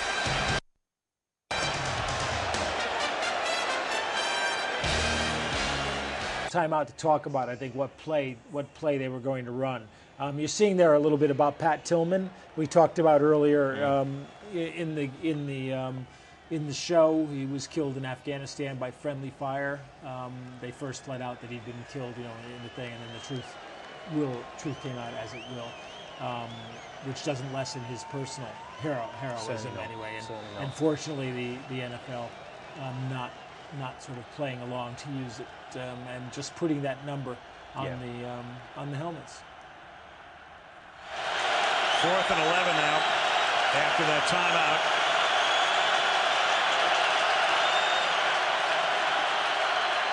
Rolling pocket, throws, converts on 4th down, so they stay alive. Nate Burleson takes it out of bounds, and that will move the chains.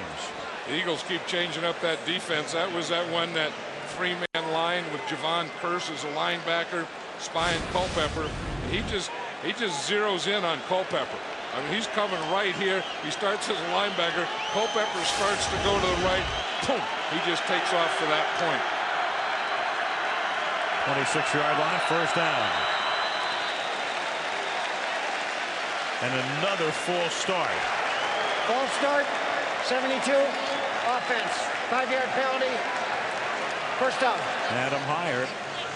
It's just like there's something under that 30-yard line or 25 or 20-yard line that just gets these guys. I mean, they're moving, making big plays. Then they get down in here and something just goes, and jumps up and bites them. Those are deceiving numbers. The Vikings controlling the ball goes to a 2-to-1 ratio. Minnesota has now been penalized 9 times tonight for 55 yards. And Culpepper throws. They set up the screen. It's caught by Ontario Smith. And he gets rolled out of bounds inside the 25-yard line by Corey Simon. Let's go to Michelle. Al, you were talking about Pat Tillman, and Corey Chavis and Pat Tillman came into the league together. They were rookie safeties with the Arizona Cardinals. When Tillman would come home on leave from Afghanistan, he'd often call Chavis, and in fact Chavis has one of the voicemails that Tillman left for him. He says he's never going to let it go. One of the other ways he's paying tribute to Tillman is wearing a towel with that number 40 on it, not just tonight, not just this weekend, Al, but for the rest of Chavis's career. Couldn't honor a better guy. And Pat was just something very extraordinary. 2nd down and 7. Culpepper underneath. Smith gets taken down by the shirt. Johnny Jones, former Giant, making the stop. You want to see a rush of Richard Owens at tight end? Watch him. He's going to be here trying to block, and they just bull rush him. I mean, they just pick him up and take him right back into Culpepper. 3rd and 3 from the 19-yard line. That's Moss. He gets free. And then is taken down to the 11, and that's a first down as we tick down to 4 minutes. Sheldon Brown with the tackle. Again, short to Moss, who has now caught 7 passes, but for only 65 yards. Yeah, they have to take from here because thinking 2 scores, they have to take shots at the end zone right now. From the 11. Near sack. Culpepper chased. Ooh, and he almost stayed in, but he goes out of bounds at about the 5-yard line. Hollis Thomas runs him out. Minnesota shooting itself in the foot because as you take a look at Dante Culpepper, almost gets it into the end zone. A couple of inches away, fumbles just before reaching the goal line. That cost them the lead. Matt Burke with a hole here, negating this run through the middle. Penalty setting him back. 2nd down and 3. And that timeout is taken on defense. Timeout is taken by the Eagles. 3:37 remaining in the 4th. Philly up by 15.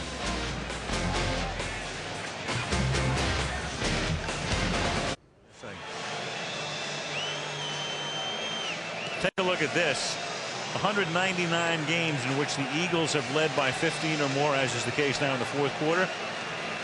And their only loss was 19 seasons ago against the Vikings. Meanwhile, tonight, some of the key plays here. This is L.J. Smith for the touchdown to put the Eagles on top 7-3. And Culpepper almost got in, but couldn't. They had to settle for a field goal to make it 7-6. Then, of course, the disastrous fumble costing them the lead at halftime. There goes McNabb into the end zone to make it an 11-point game. Then Burke with his holding call here. And that negates what would have been a Dante Culpepper touchdown. And then this play to Owens, which was not reviewed, and goes into the books as a 45-yard touchdown catch. And right now the Vikings need 2 scores. They need a 7 and an 8. And I would think you try, if you get the score, I think you go for the 7. I think you go for the extra point. Too deflating not to make the 2-pointer there. Then you know you still have to score on 2 possessions. 2nd down and 3 from the 4-yard line.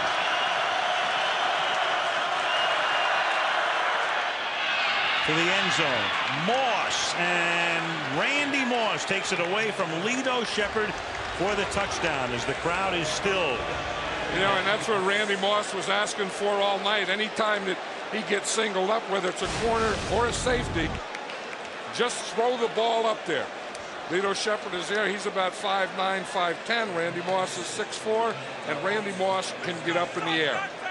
Again, but to do that, you have to have time. There's a little time there. Culpepper just gets it off perfectly. 80 touchdown catches for Moss, who has not missed a game in his 7 seasons. This is his 7th. It's 98 games. Morton Anderson now to try to make it an 8-point game, and he does.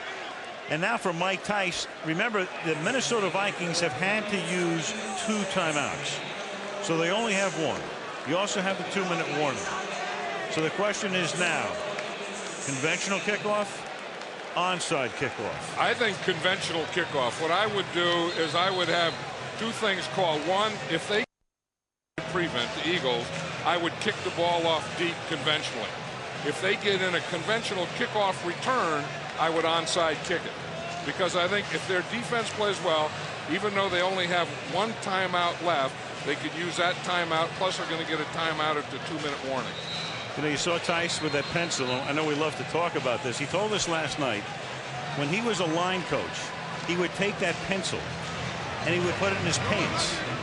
And the reason it's on his ear right now when he doesn't have the headset on is because one day the lead got stuck in his tush and they had to have the medical staff surgically remove it. So he said, no more pants. It's going back on my ear. And then I asked him, I said, you know what? He's a racetrack guy, loves horse racing. I said, do you do that because that's what you do at a racetrack? He says, no, at a racetrack, I use a pen. Go figure. As a football coach, you know, and a lot of football coaches, I was thinking about that after the conversation, a lot of football coaches are pencil guys because you want to be able to draw a play and then erase it and bring it back and do all those things. And I was looking back and I was thinking, I remember when I coached, I was a pencil guy. So here's an onside prevent. I would kick the ball off deep. And that's what they're going to do. Fielded at the 10 by J.R. Reed. And a flag is thrown as Reed with a great run back for the moment, pending the call into Minnesota territory. Reed has had a couple of great returns for the Eagles tonight. And the flag is way back where the ball was kicked from. It's going to be offside against the kicking team, Minnesota. Offside, and this should be declined. Kicking team. Your 5-yard penalty from the end of the run. First down. If you knew you were going to have a bad kickoff like that and a bad kickoff coverage and then have a penalty on top of it, then you look back, you probably should onside kick. Huh? Well, this is the equivalent of an onside kick that gets recovered by Philadelphia. That's what it amounts to. I mean, that was a poor kick. I mean, the coverage was not real good, but I mean, that kick has to get higher. You have to have a little more hang time. The kickoff coverage team of the Vikings didn't have a heck of a lot of chance on that one. So you have a 43-yard kick return and a 5-yard penalty. And the ball's at the 42-yard line with 1 timeout plus the 2-minute warning.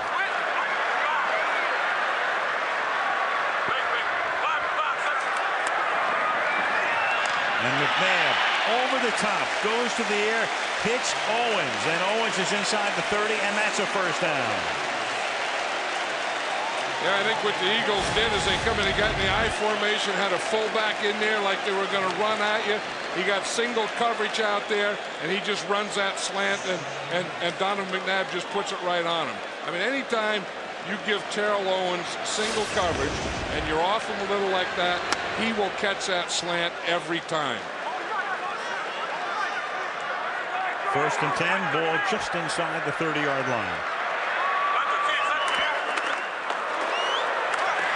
Now Westbrook takes it to the 26-yard line. And let the clock run down here. There's the comparison right now with Owens, that big catch for the touchdown. Moss just got his touchdown. But at the moment, the Vikings are really in a bind because they can't use those timeouts. Philadelphia's already in field goal position, and this has to be about as frustrating as it gets.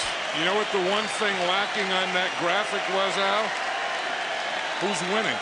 Who's winning? Yeah, that's the important thing. I mean, you can have Moss, you can have T.O., but then in the end, the guy that wins is a team that wins because it's still a team sport. And we can talk about individual and this guy and that guy, but it's how the team plays together. Minnesota takes its time out. It's remaining one on this side of the 2-minute warning. 2:06 left. 8-point game. Eagles up. So Andy Reid, who took his team to the NFC Championship game last year, after starting out 0-2 And this year he's on the precipice of starting out 2-0. You know, and he said because he's always on an even keel. I mean, you watch Andy Reid coach, and you really can't tell if he's winning or losing. But his team will always fight you. They're always in there.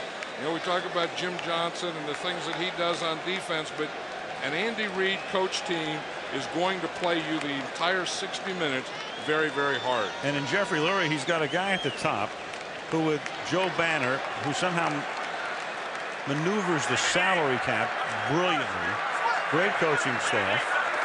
This has become a real premium franchise, and a sack here, and that's exactly what the Vikings needed at this point to at least get Philadelphia out of field goal range. E.J. Henderson with the sack, and that will take us to the 2-minute warning. So when we come back, it will be 3rd down and long back at the 36-yard line as the Eagles try to hang on at home.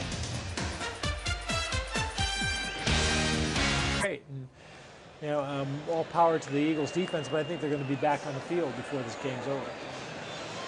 I kind of changed towards the Eagles defense. I think Kearse had a lot to do with it. Yeah, I'd go for that because I think, you know, the pressure, tremendous pressure put on, and Nate Wayne, who was a guy who, you know, he's been on a horse trailer a couple of times as a Packer and as an Eagle, had that big strip of the Culpepper would-be touchdown.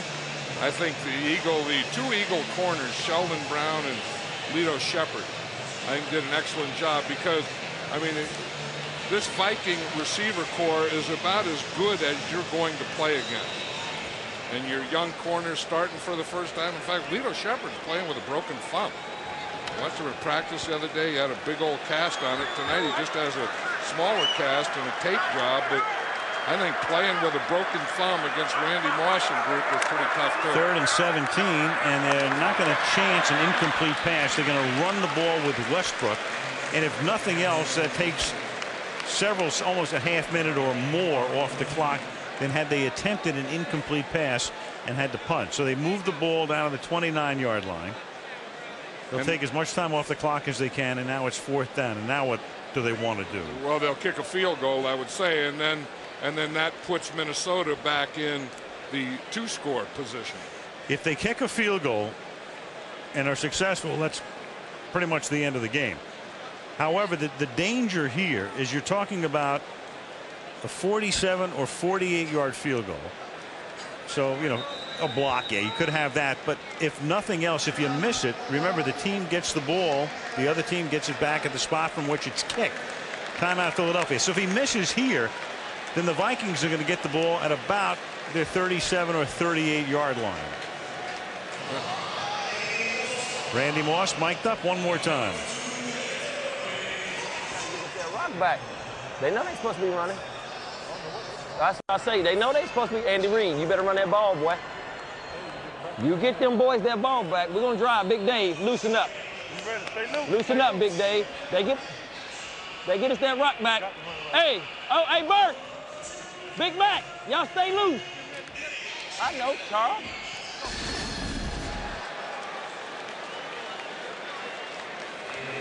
The thing is, I think he wants a rock back, but he doesn't want 3 more points tagged up there either. Akers now, they'll put it down at the 37. It's a 47-yard attempt. Coy Detmer will hold.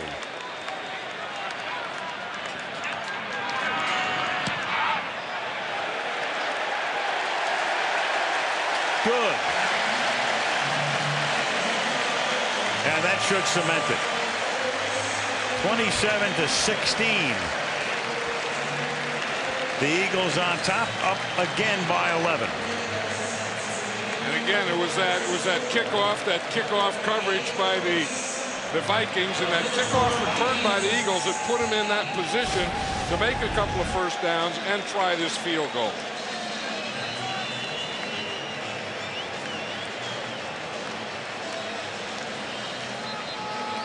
David Akers into the Tuesday morning night here in Philadelphia to make it a 27-16 game. Goodyear providing the aerial views of this area in South Philadelphia, which had the old Municipal Stadium, JFK Stadium, site of the Army-Navy game for years, and then they built the Spectrum for the Flyers and 76ers. And then they built the Vet for the Phillies and the Eagles. And now Kennedy Stadium is long gone. The Vet has been imploded. You have this beautiful facility for the Eagles, and the Phillies playing right across the street. There they play in their brand new park. Just wild coming here for years and watching the evolvement. Stadiums come, stadiums go. Philadelphia has had more stadiums, I think, than any city I know of. It's incredible. But I think at the old Vet, they were tough, man. People hated to come in and play there. Oh, no question. And Franklin Field still stands. We see that by the railroad station. Drove by there yesterday. That, of course, is where the Eagles played for a lot of years, on the campus of the University of Pennsylvania. And that's where Howard got sick. The night, that famous night with Meredith and Keith Jackson in the first year of Monday Night Football. That was at Franklin Field, yeah. That was at Franklin Field. And then how did Howard get home? Howard took a cab home. Is that? And he got on the radio the next day and said this reporter last night was stricken. Of course, by then all the rumors were flying as to how Howard got stricken. 1st and 10 from the 24-yard line. Culpepper. And that's caught by Richard Owens. And his Eagle defense has played extremely well. I mean, the thing in the Andy Reid team, they never get down. They just keep fighting you the whole time. I mean, they did offensively, they did defensively. It wasn't a smooth-looking thing, but they just keep chopping wood. Deflected, intercepted. Deflected pass, and Ike Reese will put a capper on this one with the pick. John, the more pressure that we see put on, and we talked about this a moment ago, the more, I think you're right, the key was the pressure on Culpepper tonight. So do we put Kearse on the horse trailer? I would think so, because to me it was Javon Kearse that got it started. I think they were all a little tentative early because they were afraid of the Culpepper running, and they were afraid of Randy Moss and all this stuff. And then they just started going after him. And I think he was the guy that got it all started. Ike Reese playing in his 98th regular season game. That's his first interception. Another kid we should think about for the horse trailer is J.R. Reed with those runbacks tonight. Yeah, that last, well, the two of them were big. I mean, that last one put him in position to put this game out of any competition. Kneel down by McNabb, and that's going to do it. The Vikings head home, meet Chicago next week. Meanwhile, the Philadelphia Eagles go to Detroit, a battle of two 2-0 teams next week. We see Minneapolis. Well, we see the Minnesota Vikings in Indianapolis later this season on Monday night. Eagles twice more at Dallas in November and at St. Louis in December. And that'll do it for week 2 of the NFL season. Tahani Jones enjoying a good laugh, and why not? His Eagles tonight win it by a score of 27-16. Then we'll have the Autotrader.com post-game show coming right up.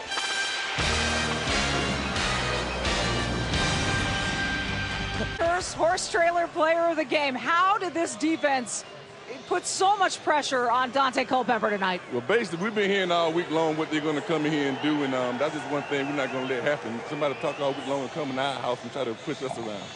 And that was it. We knew once we started to run, we got to do a good job of containing Culpepper. We did an all right job. We can do a lot better, but we did an all right job for tonight. How much easier did it get for you once their starting right tackle went out, Rosenthal, and the new guy came in? Man, I mean, I feel like I was in the zone tonight. You know what they say? They say freaks come out at night, and that's how I felt tonight. I felt real good no matter who was over there. Just get to the quarterback, my thing. Javon, thanks. Congratulations. Let's turn to Donovan McNabb. Freaks come out at night, baby.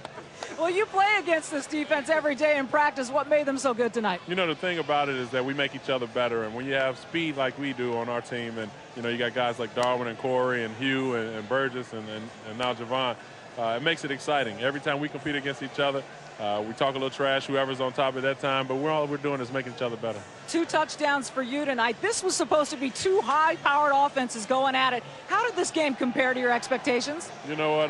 My expectation was just to come out and win, and the only way that we would be able to do that is just have our chemistry and our timing the way we wanted it to be. and just come out here and just have a great time. And I think we did that today. I think we've taken a step forward.